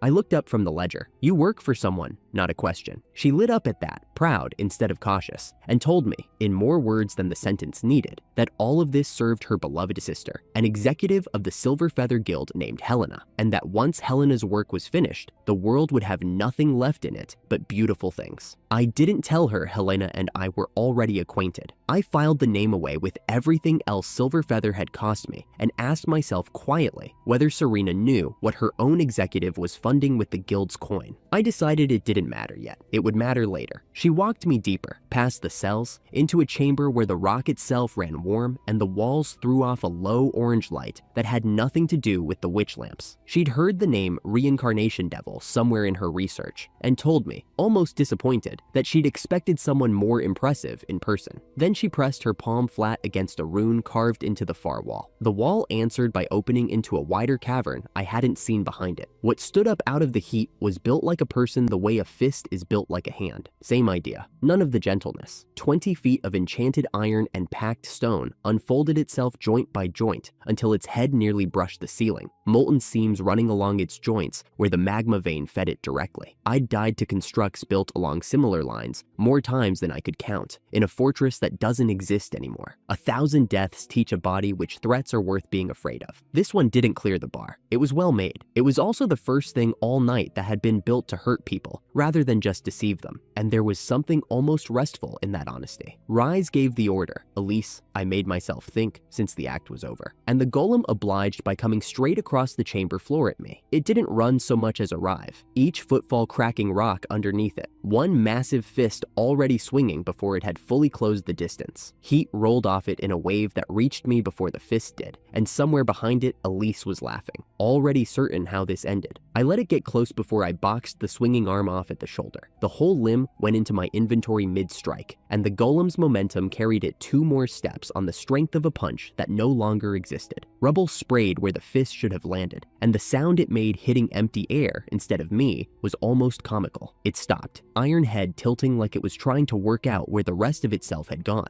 The enchantment reads damage, not humiliation, and this was the first damage it had ever taken. Elise's mouth was open. I didn't waste the opening explaining myself. I used the gap where the arm had been to box a compound I'd synthesized on the walk down, volatile, unstable, built for exactly one purpose, straight into the golem's chest cavity, then boxed the severed arm back into place behind it to seal the gap shut. The whole exchange took less time than it takes to describe it. I met her eyes across the chamber. I put something inside it. You have about 5 seconds to tell it to stand still. Whatever awareness the enchantment carried registered the threat sitting in its own chest, because the golem obeyed her before she'd finished shouting the order. It went rigid mid-stride and stayed that way, arms half raised, a weapon that had forgotten how to move. I crossed the space between us while she was still staring at her own golem and boxed her wrists together behind her back. Restraints assembled on the spot from scrap iron in my inventory, cinched shut before she'd finished registering that I'd moved. She thrashed once, felt how little that accomplished, and stopped. Her free hand had still been twitching toward her belt, and I caught the motion for what it was half a second before she committed to it. A second device, meant to bring this chamber down the way its twin back at the entrance was probably meant to bring down the tunnels behind us. I boxed it out of her hand mid-activation. It went dark and inert in my inventory. Whatever it had been built to finish left unfinished. Killing her would have been faster. It would not have been useful. Dead women don't answer questions, and I had too many left. Who gave her the orders? Where the 24 went? How far up the Silver Feather name actually reached? Whether the person funding the crates of restraints and sedatives had a name I'd recognize. I needed her breathing more than I needed her gone. That was the first time she looked at me like I was a threat instead of an obstacle. Everything up to that point, the crying act, the reveal, even the golem, she'd treated like a game she still expected to win. The dead device in my inventory was the moment the game stopped. Her shoulders dropped. You should have just killed me. It wasn't defiance. It was the closest thing to fear I'd heard out of her all night, and it told me more than the ledger had. Whatever Helena did to the people who failed her, Elise was more afraid of it than she was of me. I'll know, I said, once the questions are answered. I spent the walk back boxing everything the laboratory had been built from: the ledger, the cell doors, the specimens who couldn't be helped anymore, every jar and residue sample on the shelves, the supply crates against the far wall, until the chamber behind us was bare rock again. Evidence didn't do anyone any good rotting in a mine waiting for the next person to stumble onto it, and I wasn't leaving anything down here for a second operator to pick back up once word got out that the first one was gone.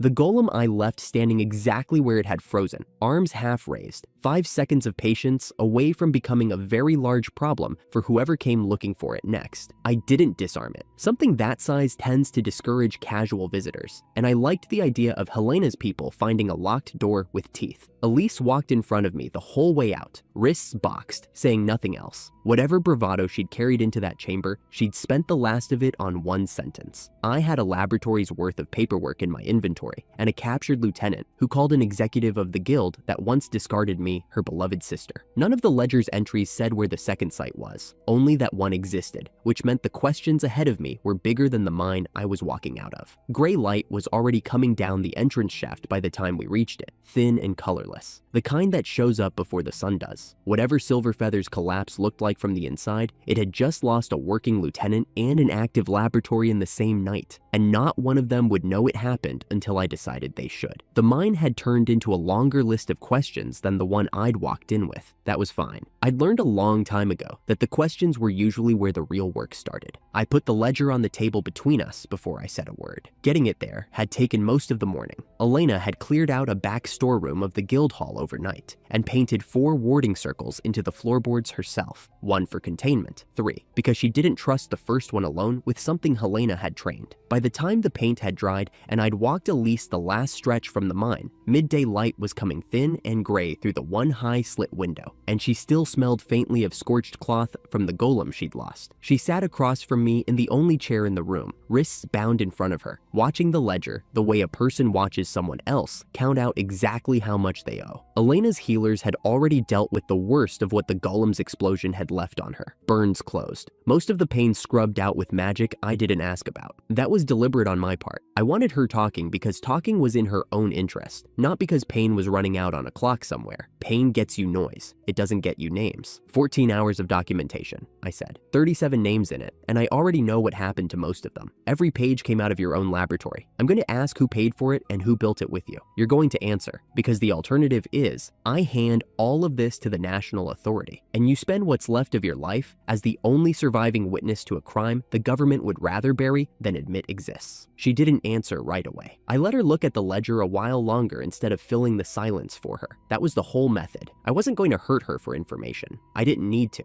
I only needed her to run the numbers herself and arrive somewhere useful. I'd learned the shape of this kind of person in Chaldea, and before that in a mine full of golems. Convinced of her own reasoning right up until reality stopped agreeing with it. Once it did, people like that didn't dig in. They recalculated. All I had to do was wait for the recalculation to finish. When she finally spoke, it wasn't defiance, it was arithmetic. I watched her weigh it, prison and exposure against cooperation, and whatever came after, and land, predictably, on the version of herself that survived. She started talking about Helena. She didn't say the name like it cost her anything. If anything, her voice softened, describing the work, the way people talk about something they were proud to have been part of. The hybrid project wasn't cruelty dressed up as research, she told me. It was commissioned. Someone with money and reach had asked Helena for a specific kind of weapon, creatures built to shrug off the wardlocks guarding the black obsidian spire, built to absorb the kind of elemental strikes that dropped ordinary monsters where they stood. Beauty, to Helena, apparently included function. She wasn't making monsters. She was building keys. One prototype, Elise said, could walk straight through a containment ward without ever triggering it. Not break it, just fail to register against it. The way a proper key doesn't force a lock so much as agree with it. I already knew Helena's name. I'd learned it in the mine from this same woman, and I'd been carrying it since. What I hadn't had was a reason, a shape to the operation bigger than one lieutenant and one lab. Now I did. A government contract needing a very specific lock picked, and a spire I already had my own reasons to walk into eventually. I tapped the ledger once. Who's paying for the key? She called him by an alias, not a name. She didn't know his real one, and I believed her. The way she said it read like someone repeating a password she'd been handed, not something she understood. Ministerial tier, she said. access to funds most administrators never touched in their whole careers. He'd been routing them through dummy commissions filed with the Adventurers Authority, a road survey here, a bridge inspection there, paperwork thick enough that nobody below a certain rank ever looked twice, dressing embezzlement up as procurement. The hybrid project was only one of 4 operations he had running at once, all pointed at the same target: make himself the man actually holding the kingdom together by the time the Black Obsidian Spire opened its doors again. One of the other 3, she said, was buying up grain contracts across the eastern provinces months ahead of this year's harvest. Another was quietly bankrolling a mercenary company that officially didn't exist. She didn't know what the 4th one was for, only that it existed and that it worried her more than the other 3 combined, because nobody had ever bothered explaining it to her. "What's the alias?" she told me. 2 words, official sounding. The kind of thing stamped on a requisition form nobody was supposed to read twice. Elena's voice came through the door before I'd finished repeating it back. "I know that seal. There's exactly one man in the capital who signs with it. His name is Silas." Silas. I turned the name over once and set it down next to Helena's. 2 names now, out of 2 different ledgers, and the private list of things I meant to finish had just doubled in size without becoming any less certain. The recalibration took less time than I expected. It just meant more work, arranged in a different order. There was a piece of this that didn't sit flat, and I said so out loud, mostly to hear whether Elise had an answer for it. Silver Feather held its charter through the Zestia Empire. Whoever signed with that seal answered to Batland's ministry instead. Those 2 crowns hadn't agreed on anything in a decade, not even where their own shared border actually sat. And a Batland official quietly funding a project that served a Zestia chartered guild wasn't the kind of detail that resolved itself into something neat. Elise didn't have an answer. She looked as thrown by it as I felt, which told me something on its own. She hadn't been curious enough to ask the question herself. She'd taken the money and the orders, and never once wondered why they came from 2 directions that were supposed to hate each other. Elena added one more thing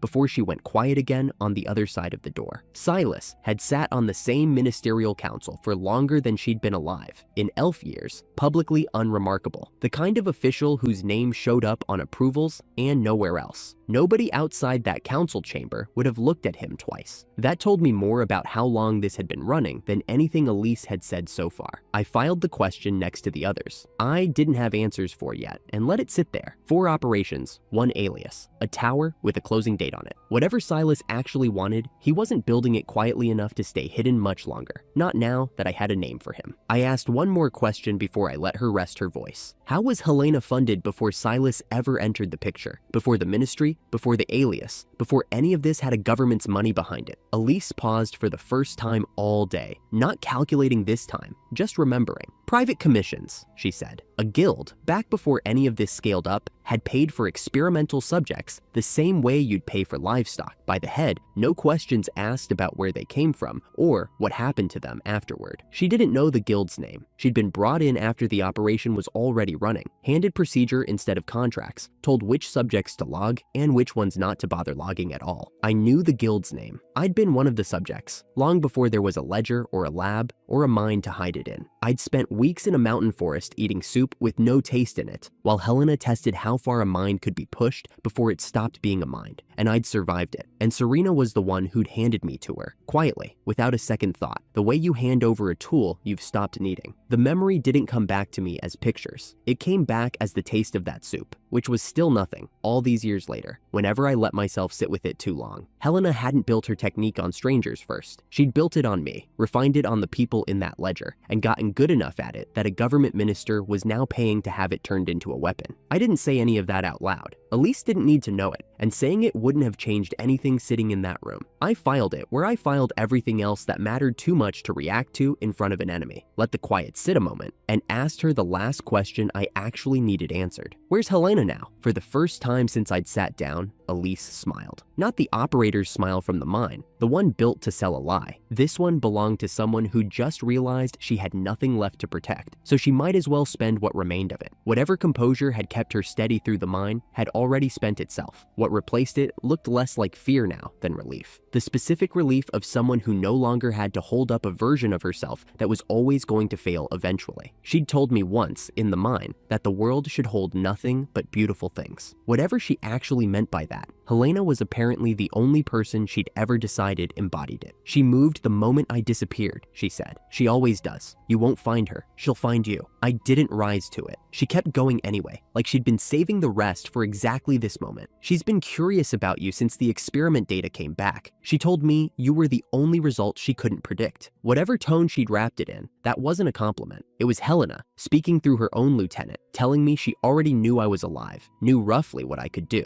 and had decided I was worth watching rather than worth panicking over. A year ago, that would have meant she held every advantage. It didn't anymore. I'd died enough times already that being hunted didn't move much in me. It just meant I needed to move faster than she expected. Not that I needed to be afraid of her. Elise had given me everything she had left. Her usefulness to me was running out with the lamp oil, and she seemed to know it too. What happened to her after that was a question I hadn't answered yet, and I didn't plan to rush it. I found Elena at her desk long after the lamp in the interrogation room had burned down to nothing. Her office looked like a supply closet had lost an argument with a library. Stacked report scrolls, a wall map of the region gone soft at the corners, a cold cup of tea she'd clearly forgotten about twice. I boxed the whole case onto her desk in one motion. The ledger, the samples, the funding records, everything the mine and the lab beneath it had produced, and told her to hold it. Not the authority, I said. Not yet. When I need the government to actually act on this, I'll tell you, and you'll be the one who hands it over. She looked at the stack a long moment, then at me. You have a plan for this. Several, I said, in the right order. She arched an eyebrow. I've noticed you keep saying that. I've noticed it keeps being true. That drew something close to a laugh out of her, tired and real. The first unforced thing either of us had allowed all day. She asked what I meant to do about Elise. I told her the truth, that I hadn't decided yet, that a woman who talked this easily under the weight of a ledger would probably keep talking if the pressure ever changed shape, and that I wanted her held somewhere Helena couldn't reach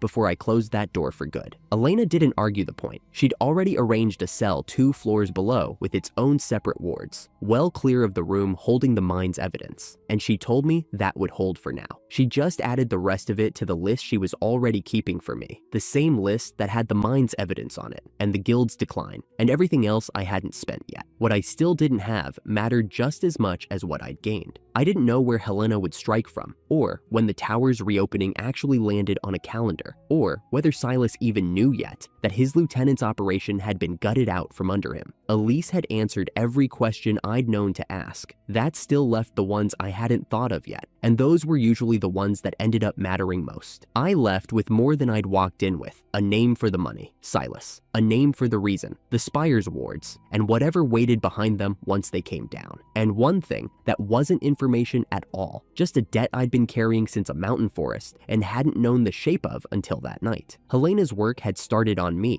and Serena had signed the receipt for it. 2 targets now, instead of 1, and both of them standing somewhere on the road to the same tower. I'd run out of enemies before I ran out of patience. That was fine. I had time. The file was waiting on the table when I came down the next morning, thicker than the one I had carried out of that same room 2 nights before. Elena set a second cup of something hot beside it without being asked. She told me it was a copy of the Adventurers Authority's own hearing record rather than anything Elise had given us, and said getting it clean had cost her 3 favors she wasn't going to explain over breakfast. Then she left me alone with it, because some pages a person should read without anyone watching their face while they do it. The ruling itself was short, the way rulings usually are once a decision has already been made somewhere upstream of the words. Silver Feather's Emerald rank executives had been summoned before the authority to answer for a scout's death and 2 failed national contracts inside a single season. The board's finding was gross negligence. Effective immediately, Silver Feather's EX designation was revoked permanently, with no path to reinstatement for a decade.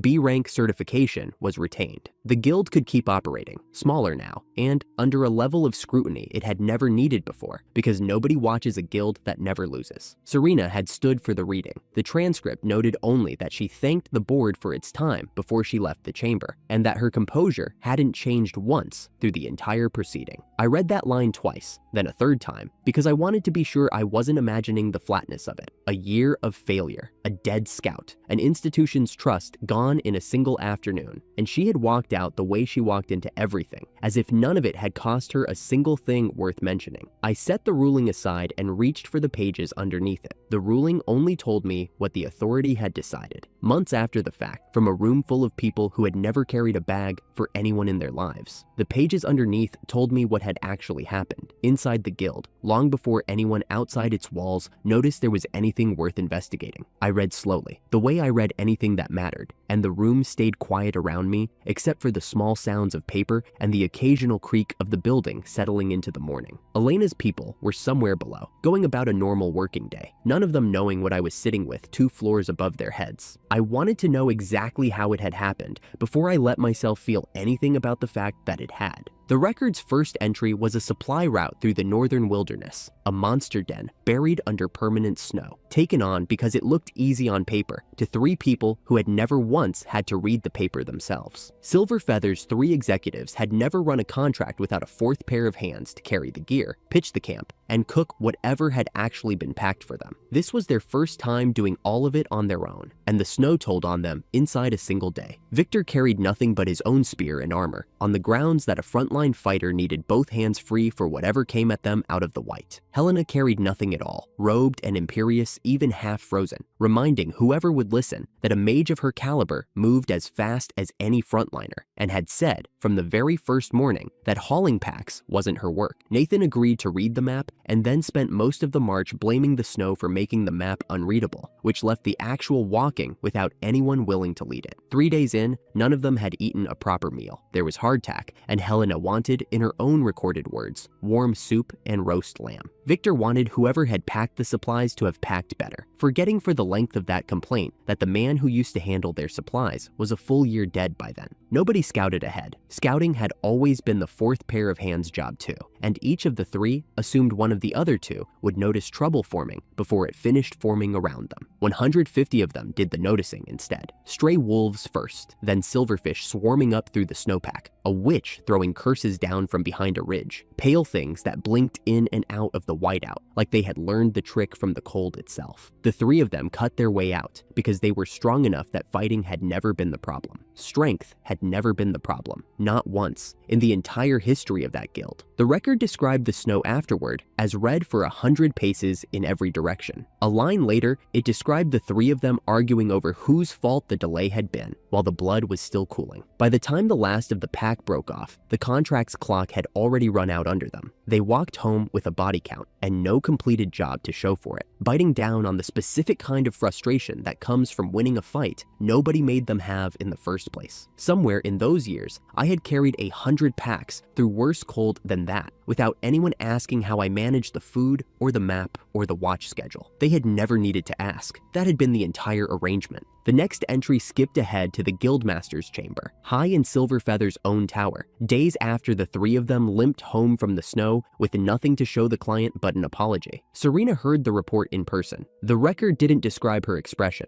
only that she reminded them, gently, that she had asked before they left whether they would manage without a porter, and that both Victor and Helena had told her, confidently, that they would. She didn't raise her voice over the failure. She rarely raised her voice over anything. She told them she would overlook it this once, since it was still early days without him, and that for the next contract, she would assign someone new to handle the carrying and the scouting. Someone she said was more capable than the man they had lost. The record didn't note whether anyone in that room asked why she sounded so certain a replacement would be easy to find, or why, in an entire conversation built around the shape of his absence, she never once used his name. I noticed that part myself, reading it a year late in a quiet room that smelled of paper instead of snow. Nobody in the transcript did. I recognized the calm in it. It was the same calm I remembered from years of carrying that guild's gear myself, back when I still believed it meant something that she never raised her voice at me either. I understood it differently now, reading about a stranger's death recorded in her own even handwriting on the report's final line. It also explained something I had wondered about since a mountain forest and a bowl of tasteless soup. Helena had needed a first test subject long before she had a second facility to run proper trials in. Reading Serena's calm about a scout nobody would miss, I understood exactly why Serena had once been willing to hand her an old friend nobody would miss either. 1 week after that, a new scout walked into the Delta Basalt Zone with them, a young man half a year into Silverfeather's ranks, competent enough at reading rock and lava flow that he had been trusted with the job at all, despite how little the guild trusted anyone these days. He warned warned them before they went in swinging that the ground under a basalt shelf ahead was almost certainly a spawner, and that hitting it carelessly would wake more than 3 people could handle, no matter how strong those 3 people were. They hit it anyway. Victor's temper ran ahead of him the way it always had, ahead of anyone whose job it had once been to slow him down first, back when there had been someone whose job that was. The scout backed away from the shelf twice, the record noted, before Victor's spear went into it a 3rd time out of pure irritation at being told to wait. The shelf came apart, the spawner woke, and inside a minute, the 3 of them were fighting a swarm with fire under it instead of frost. The same shape of trouble as the snow, dressed differently, lit orange instead of white. They survived it. Executives like that always survived the fight itself. Once the swarm was down, the scout made the mistake of pointing out that he had told them so, and used a phrase for what they were that the record kept intact, word for word. Strong, he called them, but trash underneath it. Victor's spear answered before anyone could stop him, and whatever the spear left unfinished, Helena's magic finished cleanly enough that there was nothing left afterward for another guild, or the authority, or anyone at all to go looking for. The contract failed a 2nd time. The guild's official report blamed the spawner for everything. It didn't mention the scout at all, because by the time anyone outside that canyon thought to ask, there was no longer a scout left for anyone to ask about. The rest of the file read the same story on repeat for most of a year. Different dungeons, different commissions, the same 3 names refusing in turn to be the one who lifted the bags. More than once, the record simply noted a job abandoned at the entrance, gear stacked at a threshold, 3 executives standing over it in silence, waiting for someone else to carry it, until the waiting itself became the failure worth logging. Silverfeather never lost a fight that entire year. It just stopped finishing what it started, one unclaimed bag at a time, until there was nothing left of the EX rank to protect and nobody left to blame but each other. I closed the file and sat with it a while before I let myself think anything about it at all. The records room was quiet enough that I could hear the building settle around me, and I used the quiet for exactly as long as I needed it, which turned out to be longer than I expected. They took something from me that had a name, and it was called the years I spent carrying them, and the faith I put in the assumption that people who let you carry their weight were at least watching to see if you got tired, and the specific silence of a childhood friend who smiled when she let go of a living person. And the name of all of that was not revenge. It was the fact that it had mattered, and the fact that they had proven it did not, and the fact that I was going to spend the rest of my life knowing both things at once. I let that sentence finish itself all the way through, once, without cutting it off partway the way I usually did with anything that felt like feeling something. My hands were flat on the table the whole time, and I noticed, distantly, that they hadn't moved. Then, I put the feeling away the same as everything else, folded it down small, and let the flatness come back over it like water closing over a stone. It was still down there. It would still be down there in 10 years. I had learned to walk on top of things like that instead of waiting for them to dissolve. I put the file back in its folder and squared the corners the way Elena kept everything squared. Then I went to find her, because there was still work in front of me that a closed folder wasn't going to finish on its own, and because Elise was still waiting on a promise I intended to keep exactly as I'd made it. Ellie was waiting outside the cell when I got down there, arms crossed, having already heard from Elena that this would likely be the last conversation with Elise worth having. She hadn't said much to me since the night I came back from the first round of questions, and she hadn't asked where I disappeared to most days since, either. She came down for this one anyway. She usually did, when it mattered, whether or not I had told her it did. Elise looked smaller than she had the first time I stood in front of her, though nothing about her restraints had changed,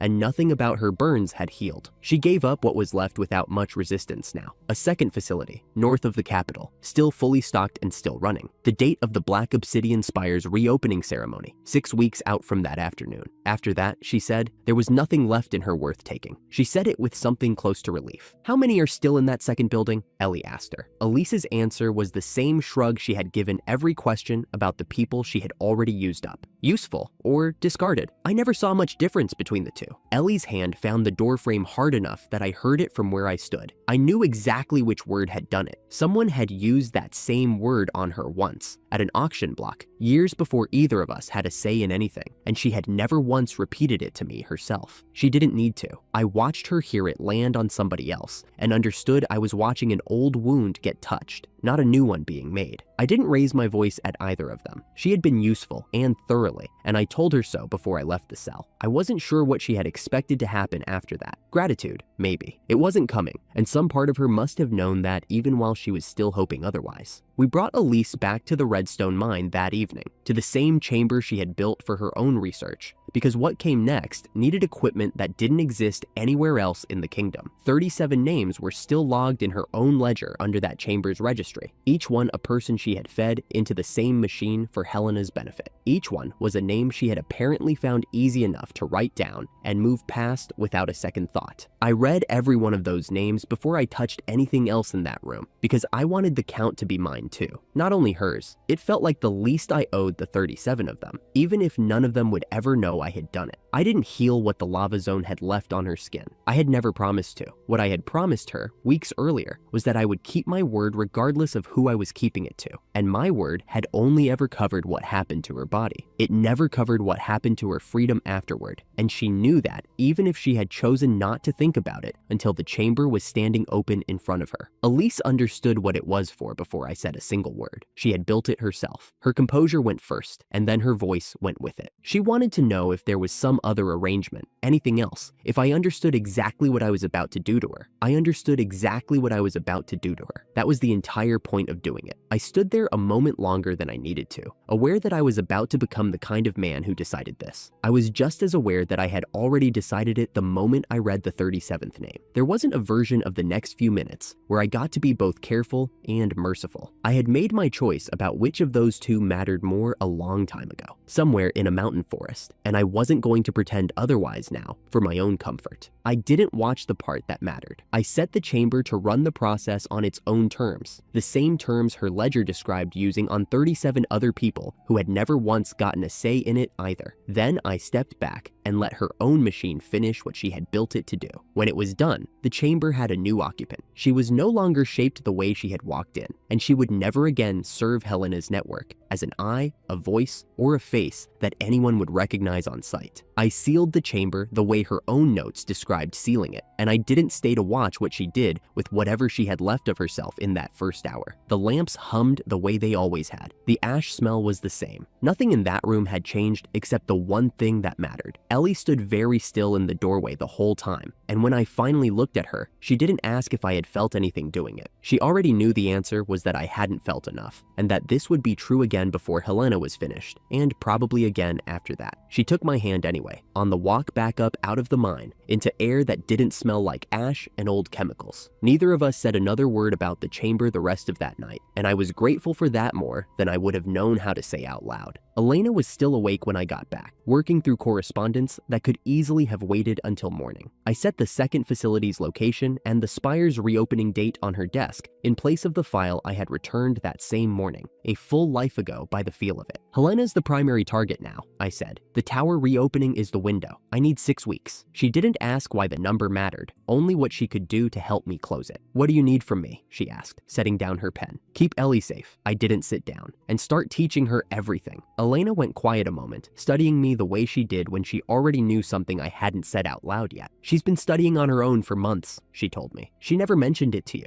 I know. I let that sit a second before I finished it. Teach her faster. Elena didn't ask how I knew. She never did, when the answer would have cost either of us something to say out loud in a room this quiet. She just nodded, poured out 2 cups of something warm that neither of us got around to finishing, and told me 6 weeks was more time than she had expected anyone to give me. It was more time than I had expected too. Helena had a head start, a network, and old data on a test subject who used to be too weak to fight back in a mountain forest. Silver Feather had fallen without ever learning why. Helena was not going to get that same mercy. Whatever her records told her about who I used to be, she had 6 weeks left to find out how wrong they were, and I intended to spend every hour of it making sure she found out in person. 6 weeks was still 6 weeks, however I meant to spend them. Ren had the land papers on my desk within 2 days of my asking for them. A windswept stretch the locals called Pumpkin Plateau. Cheap because nothing grew there, and the nearest good road was half a day's ride away. That suited me. I wasn't buying it for the road. Land without people on it is just dirt with a fence around it. Before I laid a single block, I took the 2-day cart ride south to Walright, a market town that did brisk business in things nobody wanted looked at too closely, and went to the part of it that never gets mentioned at a guild counter. I'd spent years being the quiet one who did what he was told, and it had gotten me thrown into a pit to die. I wasn't building a home for more people like that. I wanted the ones who'd already said no and meant it. The trader running that stretch of tunnel wore a carved wooden mask and laughed at his own jokes before I'd finished hearing them. He'd heard about the coin I'd been spending around Wallright and wanted a piece of it, and he made no effort to hide that. He led me down a spiral stair into a room lined with cages, the air thick with old stone and unwashed cloth, and something underneath both that I didn't want to name. Most of the people in the cages watched me the way prey watches something that might not have noticed them yet. Quiet, careful, hoping to be overlooked. One wasn't. A half-beast woman, 19, stood at the front of her cage instead of the back. Her collar had been refitted 4 times, a fresh scar of metal each time. 4 different owners who'd each given up on her in turn. She met my eyes and didn't look away first. "I'm told you've been returned 4 times for refusing to comply," I said. She didn't blink. "Yes." "Good. I meant it. I need people who refuse to comply with things they shouldn't comply with. Come or don't. There's no obligation." She laughed. Not the polite kind. The kind that startles the person doing it, like it had been sitting unused so long it came out rusty at the hinges. She clapped a hand over her own mouth halfway through it, like laughing was something that got you punished where she'd come from, then let it out anyway. The trader supplied her name the way he'd supply a price. Asha. A second woman had been watching the whole exchange from a corner, arms folded, saying nothing until Asha laughed. A dark elf, 19, never sold in her life. Not because nobody wanted her, but because every buyer who'd looked twice had walked away rather than deal with the racial talk it would bring back home. She'd been standing in that corner longer than anyone else in the room. Arms still folded, she said. "You gave the beast girl a choice." I did. "Is that a technique?" "No,"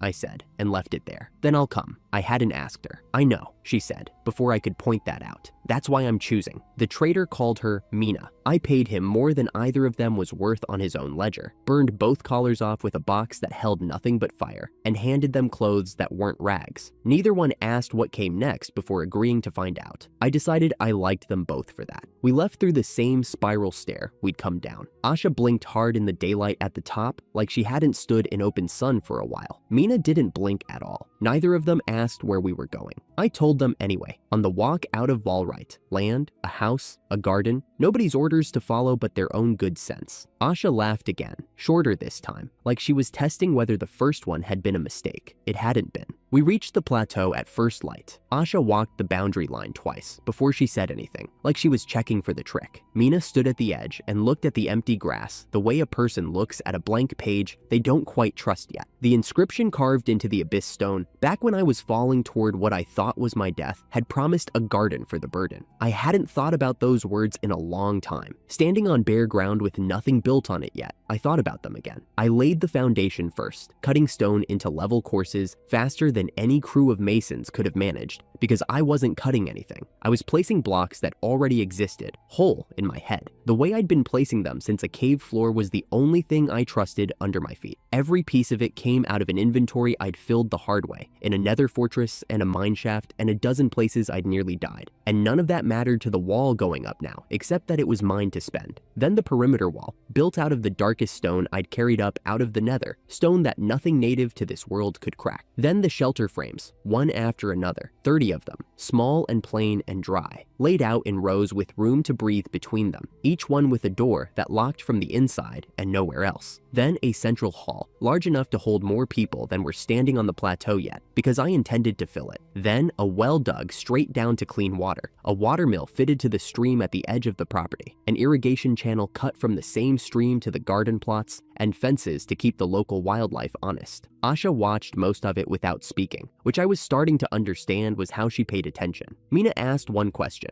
how long the wall would hold, and filed the answer away without comment. "Are you doing this for everyone you find in a market?" Asha asked on the second day, watching the central hall take shape. "For whoever wants it," I said. "Nobody stays here who doesn't ask to." She didn't answer that, but she stopped asking questions like she was waiting for the catch. I planted the first plot with pumpkins, because Ellie had mentioned once, months ago in passing, that pumpkin soup was the first warm thing she remembered eating. I didn't tell her that was the reason. I told myself it was efficient ground cover. 4 days in, the plateau looked like somewhere people actually lived instead of somewhere I'd only just built. 30 units stood in rows behind the wall. The central hall was finished, doors hung and swinging true. Pumpkin vines were already reaching for the fence line in the garden plots, faster than anything should grow in 4 days, which was the one part of this Hakoniwa couldn't fully explain, and I'd stopped questioning. Asha climbed onto the wall and sat with her legs hanging over the drop, looking out at land that was, as far as either of us understood the arrangement, actually hers to stand on now. Mina walked the length of the central hall twice, running one hand along the beams like she didn't trust wood that hadn't been paid for in blood. By the second pass, she'd stopped checking and started arranging where the first arrivals would sleep, which told me more about her than anything she'd said at the market. Asha didn't look over. Nobody's going to take this from us. Not while I'm breathing,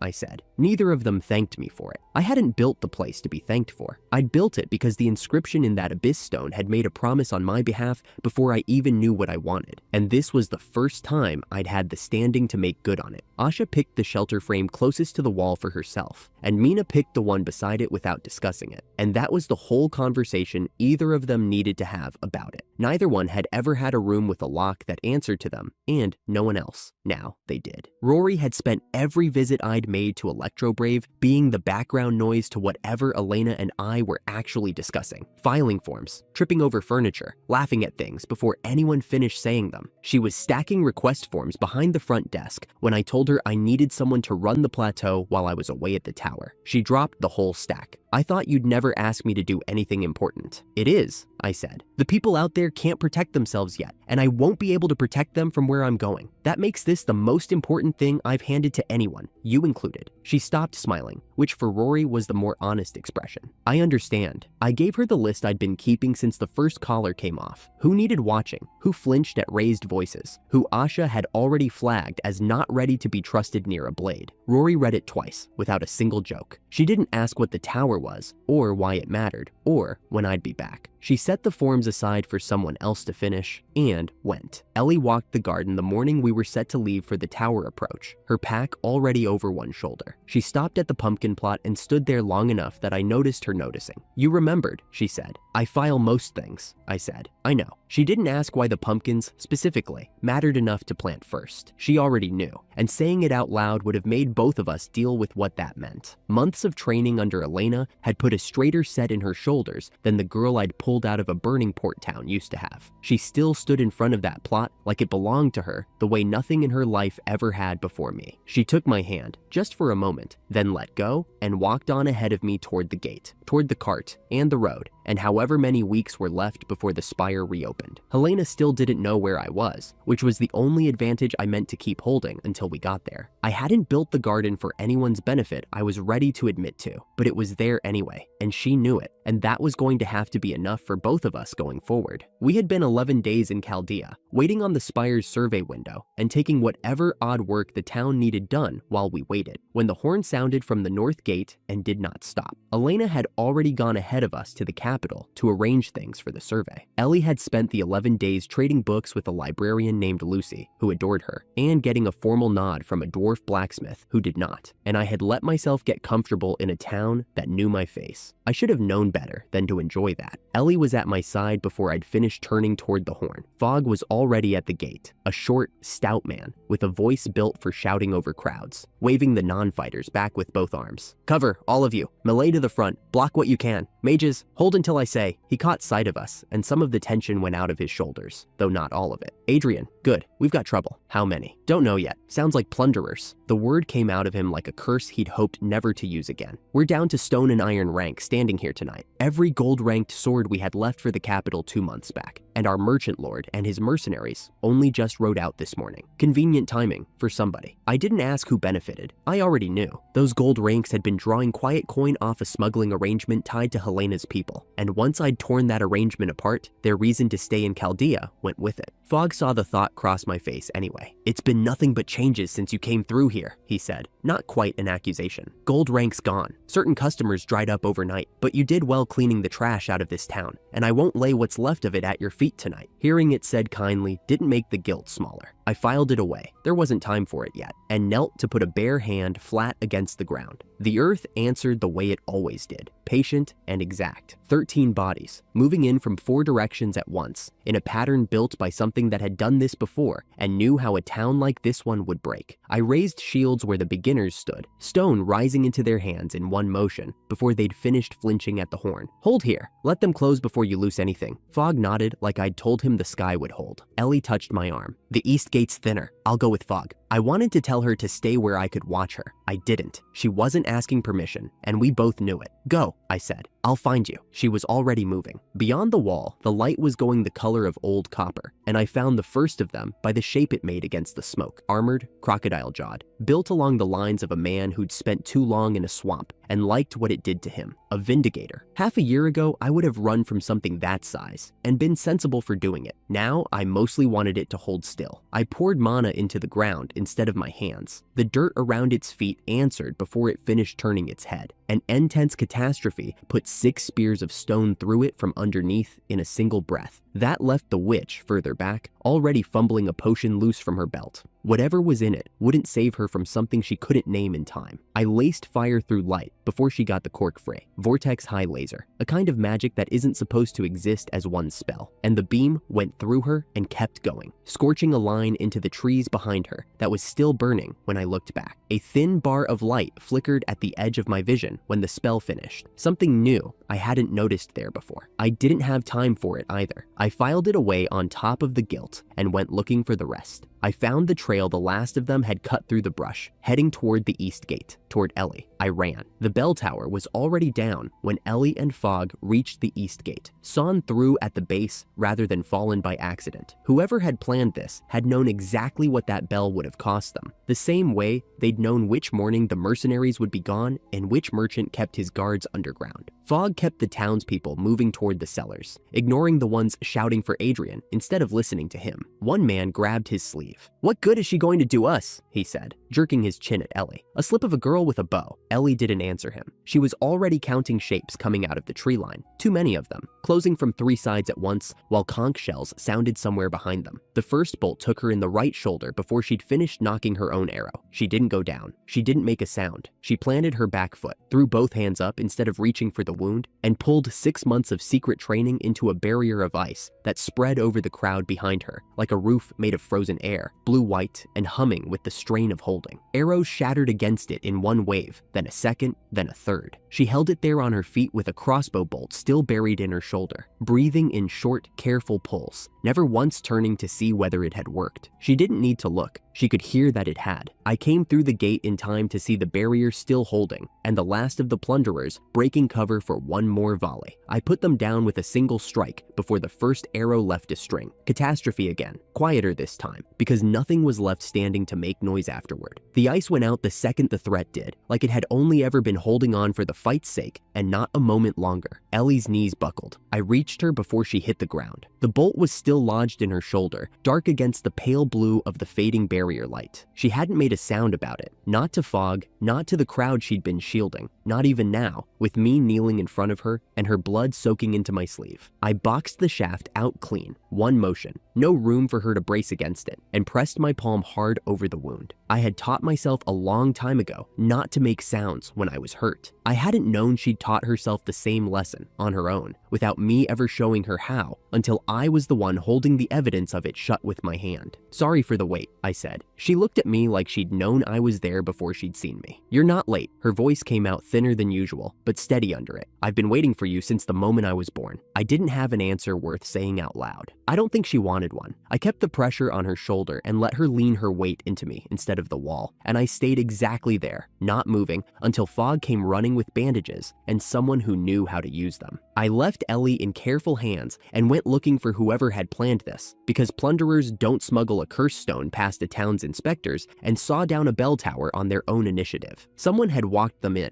I found him 2 streets over, still talking, though his men were already dead around him. I'd gone through them on the way past without slowing down, and he hadn't noticed yet. He was giving orders to nobody now. Kill the men left standing. Collar the women for sale. Let the rumors land on me once it was done. He noticed me on the word rumors. "There are 2 things I don't forgive," I told him, before he'd finished deciding whether to run. "Evil that gets to walk around unpunished, and people who damage what's mine, borrowed toys, hand-me-down clothes, a sword somebody stole off me once, a town I've been living in for 11 days. Wind gathered hard around my fist, an old trick Gale had taught me the shape of. Tonight, you managed all 4. I hit him 57 times. I counted, because counting kept me from doing worse than that. When he could still hear me, I tied him with his own belt and crouched down to his level. His bravado had gone somewhere else entirely by then. Tell whoever sent you, and someone sent you, that if this town or that girl get touched again, I'll make the word hell mean something new for them. I stood. Go on, crawl. He crawled. The beginners at the main gate were nearly finished when I got back. Mana gone, arrows gone, one boy holding a shield with both arms shaking, and every one of them still standing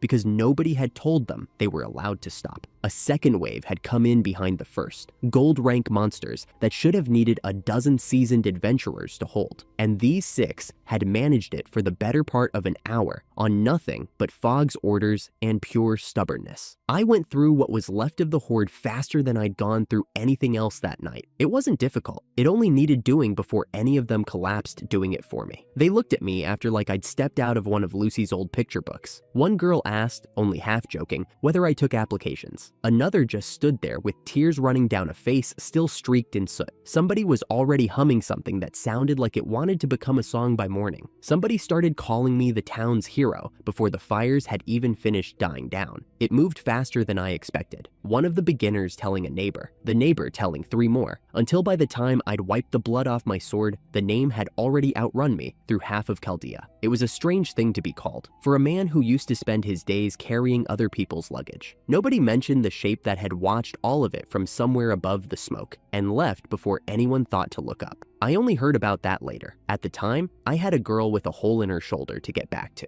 They'd cleaned the wound and wrapped it properly by the time I sat down beside her. Ellie kept her eyes on the lamp instead of on me, which was how I knew she had something to ask. Did I do it right? She still wasn't looking at me. The barrier. I'd never tested it against a real volley before tonight. It held everyone behind it, I said. Nobody back there got so much as scratched. Good. She let her eyes close, finally, like she'd been keeping them open on purpose, until she heard exactly that. Good. I sat with her while her breathing evened out. 6 months she'd carried the not knowing, whether the spell would hold, whether she'd hold, whether the day would come and she'd freeze instead of the arrows. And she'd never once told me she was building it. Tonight, she'd found out, in front of a whole town instead of just me, and she hadn't needed rescuing to do it. The weight of not knowing was finished now. She could afford to be tired. Fogg knocked once to say the town wanted to hold some kind of gathering in my name by morning. I told him it could wait. Ellie's shoulder would take a few weeks before she could draw a bow again, and the spire's window was down to 3 weeks now, closing on us whether we were ready or not. I sat with her until the lamp burned low, thinking that somewhere out past the wall, whoever had sent Brock now knew for certain that I was watching for them just as hard as they'd been watching this town. I was still thinking about the weight she'd finally set down when she fell asleep against my shoulder, and I let her. Ellie's shoulder had healed slower than either of us liked. 3 weeks of rest measured against a spire window that kept shrinking whether we were ready for it or not. I'd already spent my last diamond and obsidian building an enchantment table and putting luck the 3rd tier onto my guild insignia, a small bet on the version of me that kept getting lucky. Today's bet was smaller and a lot more personal. Ellie stood at the workbench, turning a bow over in her hands. Netherwood, black and heavier than ordinary wood, had any right to be. You said this rune only goes on bows. That's the only shape it accepts, I said. Infinite draws, no arrows to carry, none to run out of. She didn't ask for permission the way she usually did. She just told me, I want it. I've been training with Elena, in secret. I wanted to be good enough before I said anything. That she'd hidden it for months, and was only telling me now, holding out an old debt she'd never once asked me to repay, that landed harder than the bow did. Your shoulder isn't ready for a real draw, I said. 1 test shot. That's what you get today. She took the shot. It went exactly where she aimed it. Neither of us said anything else. Neither of us needed to. Ren had the carriage moving before the sun cleared the horizon. A cheap frame he'd swapped in after the raid, so nobody looked twice at us. He drove. Elena and Ellie rode in back with me, and I spent most of the trip with a runebook open on my knee instead of talking. Ren tried anyway. Not only summoning, but half a menagerie of familiars besides. I'd love to know what kind of training teaches a man that many arts at once. He's meditating, Elena said, before I had to invent an answer. Let him be. It wasn't meditation, it was survival. Working out what the coins I kept spending were actually buying me, because whatever waited at the spire wasn't going to slow down while I caught up. The tower came into view before the town did, a black spike driven into the desert like something had planted it there on purpose, mana rolling off it heavy enough to feel from miles out. Elena laid out the shape of the expedition without being asked, a noble-backed rearguard riding in comfort behind an expendable vanguard of guild adventurers sent ahead to find out what killed them first. We were vanguard. I intended to stay forgettable inside it. Somewhere past that spire was Silas, the man Elise had named months back as the one funding Helena's work. I didn't know yet what he looked like. I went back to the runebook and let that question wait its turn. Bazoria was the last town before the spire. Sandstone walls carved with bone and geometric patterning, more prosperous than a desert town had any right to be. Ren peeled off toward a merchant meeting the moment we arrived, already talking logistics before he was out of the carriage. The inn he'd booked had no rooms left. A rear guard unit, Noble's private soldiers, had arrived 2 days early and taken every bed in town. Is the point to exhaust the vanguard before we even reach the gates? I asked Elena, already knowing. Exactly, she said. Wear us down so we can't produce results, and we withdraw on our own instead of getting sent home in disgrace. Ellie answered before I finished the next thought, so they never have to admit they pushed us out. I didn't know if the nobles who jumped the schedule answered to Silas directly. I intended to find out. For now, it just meant one more night without walls. We were still deciding where to camp when the shouting started. 2 women were backed against the inn's outer wall by 4 men in private house colors, one reaching for a red-haired woman's arm, while a second, quieter woman in a hooded cloak stood rigid beside her. "Don't touch me!" She wrenched her arm free. "Who'd want your stinking help?" One of the men told the others to just drag her out by force, and reached again. I didn't decide to help so much as notice my hand had already shaped the wind. A gust caught all 4 men's ankles at once, and put them flat on the ground, hard enough to knock the confidence out of them. I was gone before they got back up, telling myself it hadn't cost me anything.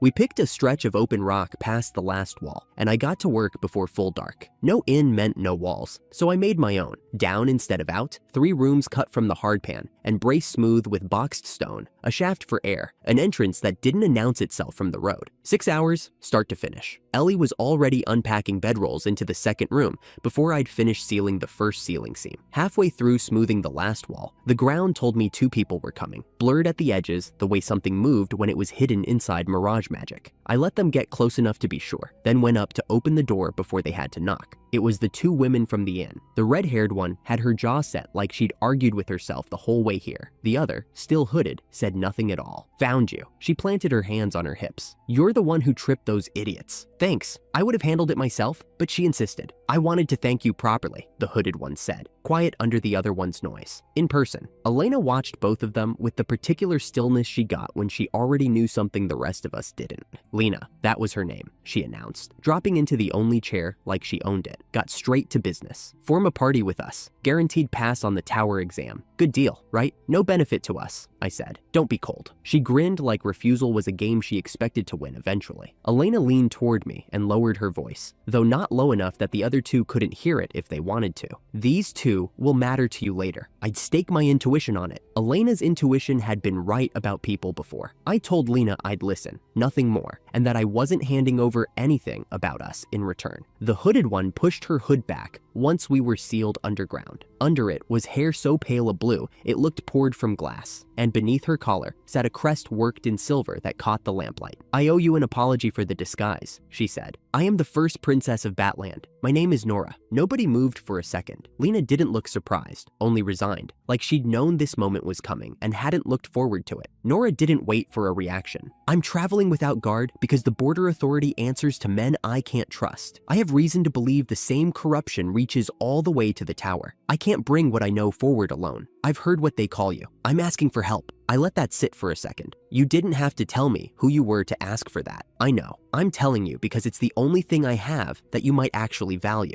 It's the right thing to bring," I said, and meant it. Lena stood before anyone could call it settled. "Words are cheap. I want to see what you've got." She nodded at my empty hands. "You don't even carry a sword." I didn't need one. I boxed a length of wallstone into a blade-shaped edge and let her come at me 3 times. Each swing met stone, not skin. On the 4th, she overcommitted, and I stepped past her guard and laid the flat of the stone against her throat without touching her. She looked at the blade a long moment. "That's not a sword." "No," I said. She sheathed her own and didn't argue further. She had good instincts. She'd recognized a different kind of careful the moment she met it. 4 allies now, sealed in a hole in the ground 200 meters from a tower that hadn't let anyone question it yet. Whatever waited inside that black spire was going to have to deal with more than just me. Lena waited until the door sealed behind us before she said the part she'd clearly been sitting on all evening. The exam waiting for us at the spire wasn't a real gate at all. She said it plain. Every guild would be tested tomorrow against 2 royal examiners in front of the whole camp, and every guild would believe the results decided who got in. Hers didn't. She and Nora had people planted on the royal side with enough rank to wave any name they wanted through, exam or no exam, and they'd planned to use exactly that. So skip the theater, I said. Nobody needs to watch me lose on purpose. I told them my plan instead, the one I'd already built into the ground under our feet without telling anyone.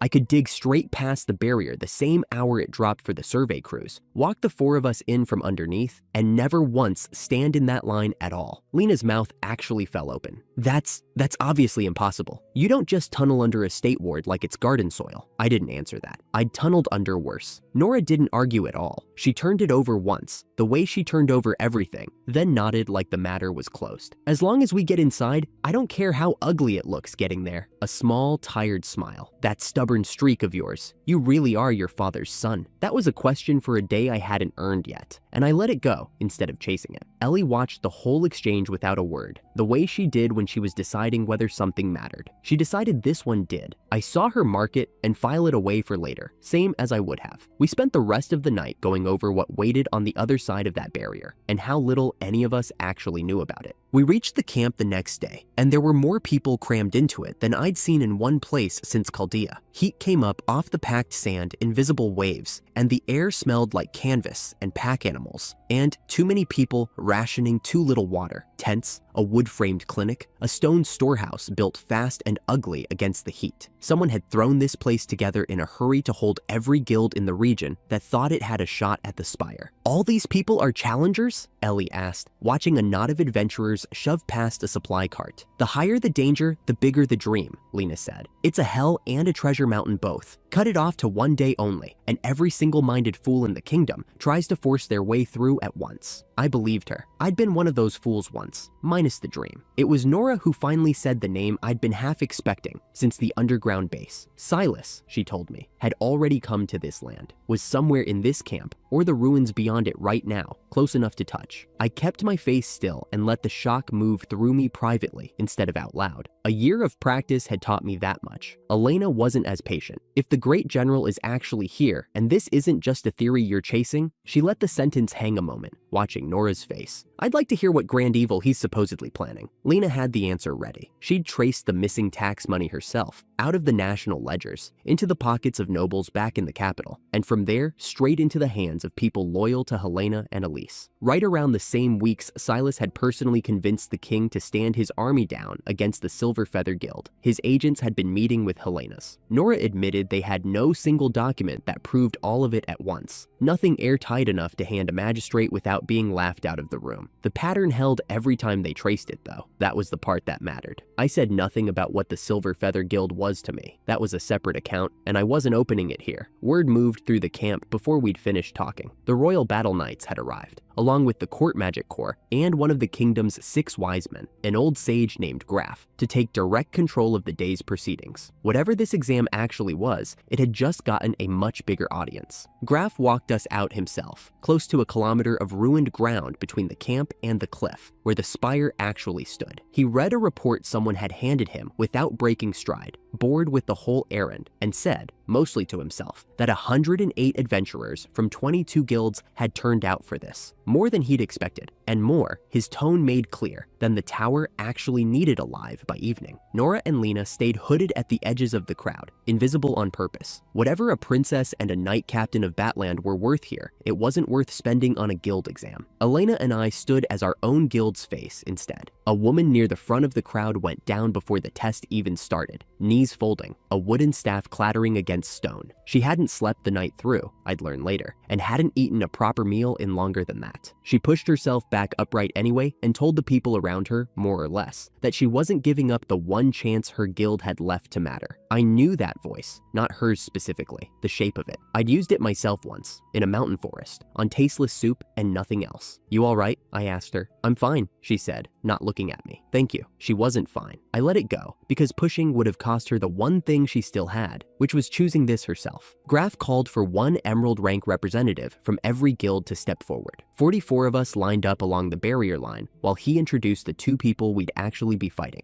a knight named Balzac Frygald and a court mage named Laishal. "Real soldiers," he said. "Not the guild kind we only pretended to resemble. Match either of them, and we earned the right to enter the tower. Fail, and we didn't." Then he retreated to a lookout post to watch the rest of it happen without him. Elena leaned in close enough that only I could hear her. "You're planning to lose on purpose," not a question. "Some part of you is going to enjoy watching these two think they earned that." "I have no intention of taking this seriously," I told her.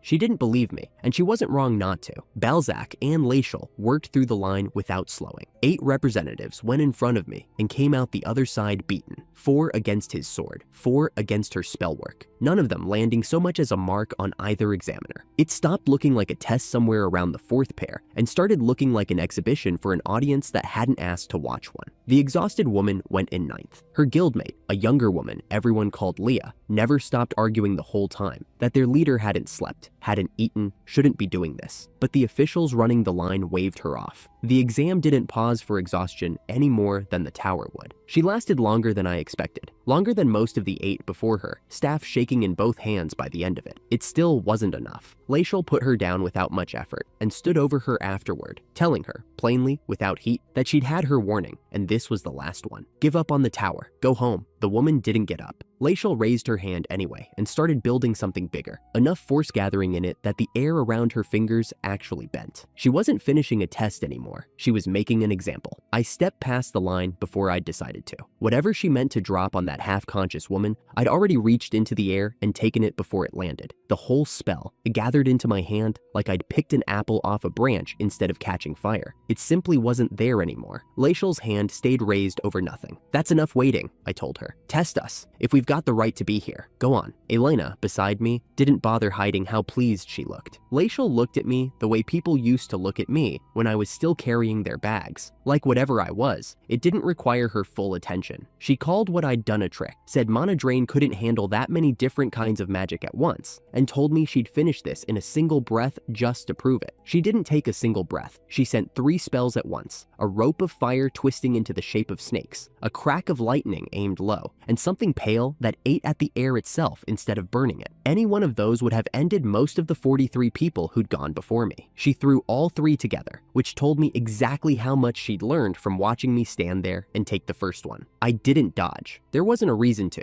I opened my hand the way I'd opened it on 1,000 blocks of stone and dungeon wall and Dead Man's sword, and I boxed all 3 of them out of the air before they finished forming. Not caught, not blocked, taken. The way I took everything, folded down into something small enough to close a fist around. The fire went first, then the lightning, then the pale one, each collapsing into a shape I could hold. For 1 full second, I was carrying 3 separate deaths in one closed hand, and none of them could reach anyone anymore. Laishal's face went from certainty to something else in that same second. She threw more after it. Smaller spells, faster. Like speed was the thing I'd been missing, and I took every one of those too, until her breathing turned ragged and her knees started disagreeing with the rest of her. Nobody had ever told her what it costs a body to keep feeding a hole that doesn't fill. I watched her learn it in real time, the color leaving her face the same way it leaves anyone's when they run out of what they didn't know they'd been spending. She went down on one knee. The desert had gone very quiet behind me. No cheering, nobody speaking. 40-some exhausted representatives and one old sage on a lookout post, all watching the same thing happen at once. I thought for 1 full second about a mountain forest and tasteless soup, and a woman who used to test her spells on me because I was cheaper than a proper subject. I thought about a childhood friend who smiled while she let go of my hand over a hole with no bottom. Neither of them was standing in front of me right now. Only Laishal was, and Laishal had never done either of those things to me. But the crown she wore on her collar belonged to the same kind of world that had spent 20-some years deciding I didn't count. I didn't correct the thought. I let it sit there once, without filing it anywhere. Then, I closed the last of what I'd taken from her into a single shape. Every spell she'd thrown at me folded together into one line of compressed light, and let it go low, deliberately low, close enough to graze her cheek and open a shallow line across it before it kept traveling and dug a scar into the stone floor behind her. She could have lost the whole side of her face. She lost a few inches of skin and her footing instead. That was the entire mercy in it, and it was exactly as much as I'd intended to give. Nobody moved for a long moment. Then Graf, from his lookout post, asked quietly, in the tone of a man who already suspected the answer and wanted it said out loud anyway, who I actually was. I told him what I always told people who asked that question. A guild member, emerald rank, same as everyone else in that line, if a little luckier with his teachers. He didn't believe me. I could see it in the way he kept looking at the scorch mark I'd left in his floor instead of at me. He didn't push it either, which told me something about him worth remembering. Something shifted quietly in the box power itself while I stood there catching my own breath. A small acknowledgement, the kind I'd learned to recognize by now, that it had just learned to hold something it hadn't been able to hold yesterday. Spellwork now, not only stone and steel. That was one more thing it could do that it couldn't do the day before, and I set the thought aside the ordinary way, without ceremony, and turned to see to the woman still lying where Lacial had left her. By the time the barrier crews called an end to the day's testing, 17 people from guilds with no spies and no royal connections were lying broken somewhere along that line. I'd carried them down myself, one at a time, into a chamber I'd dug straight into the earth beneath the testing ground, while everyone else was still watching Lacial try to explain herself to Graf. Nora healed what she could of the worst of it. The woman who'd refused my help earlier woke up confused, staring at packed dirt walls lit by a block of stone that glowed like it had swallowed a lamp. Leah crouched beside her before she could panic. "This is somewhere he made with earth magic," Leah said. "He carried you here. She healed you." A nod toward Nora. "You're fine. Everyone's fine. I'm Rosalind," the woman finally managed, sitting up despite everything her body clearly wanted. "Saravi Chronicles. You didn't have to do any of this. You all were never meant to pass that test today," I told her. "So I'm giving you the chance they made sure you wouldn't get. There's a way under this barrier when it drops tonight. You're welcome to take it with us." Rosalind pushed herself fully upright before she answered. "If we run now, we're already dead, just slower. Facing the thing in front of you is what a guild is supposed to mean." She looked at the 6 or 7 others stirring around her, all of them listening. "We're going." Nobody argued with her, not even the ones still holding their ribs. Lena watched all of it with her arms crossed, the way she'd watched most things since the underground base. "Why'd you help them?" she asked me, quiet enough that it was really just for me, all of them, not just the useful ones. "Good bait," I said. 17 extra bodies between us, and whatever's waiting past that barrier. Elena laughed once, short and knowing. "There's no shame in just saying you felt for people who never got a fair shot to begin with, Adrian." She didn't wait for me to argue. She already knew I wasn't going to.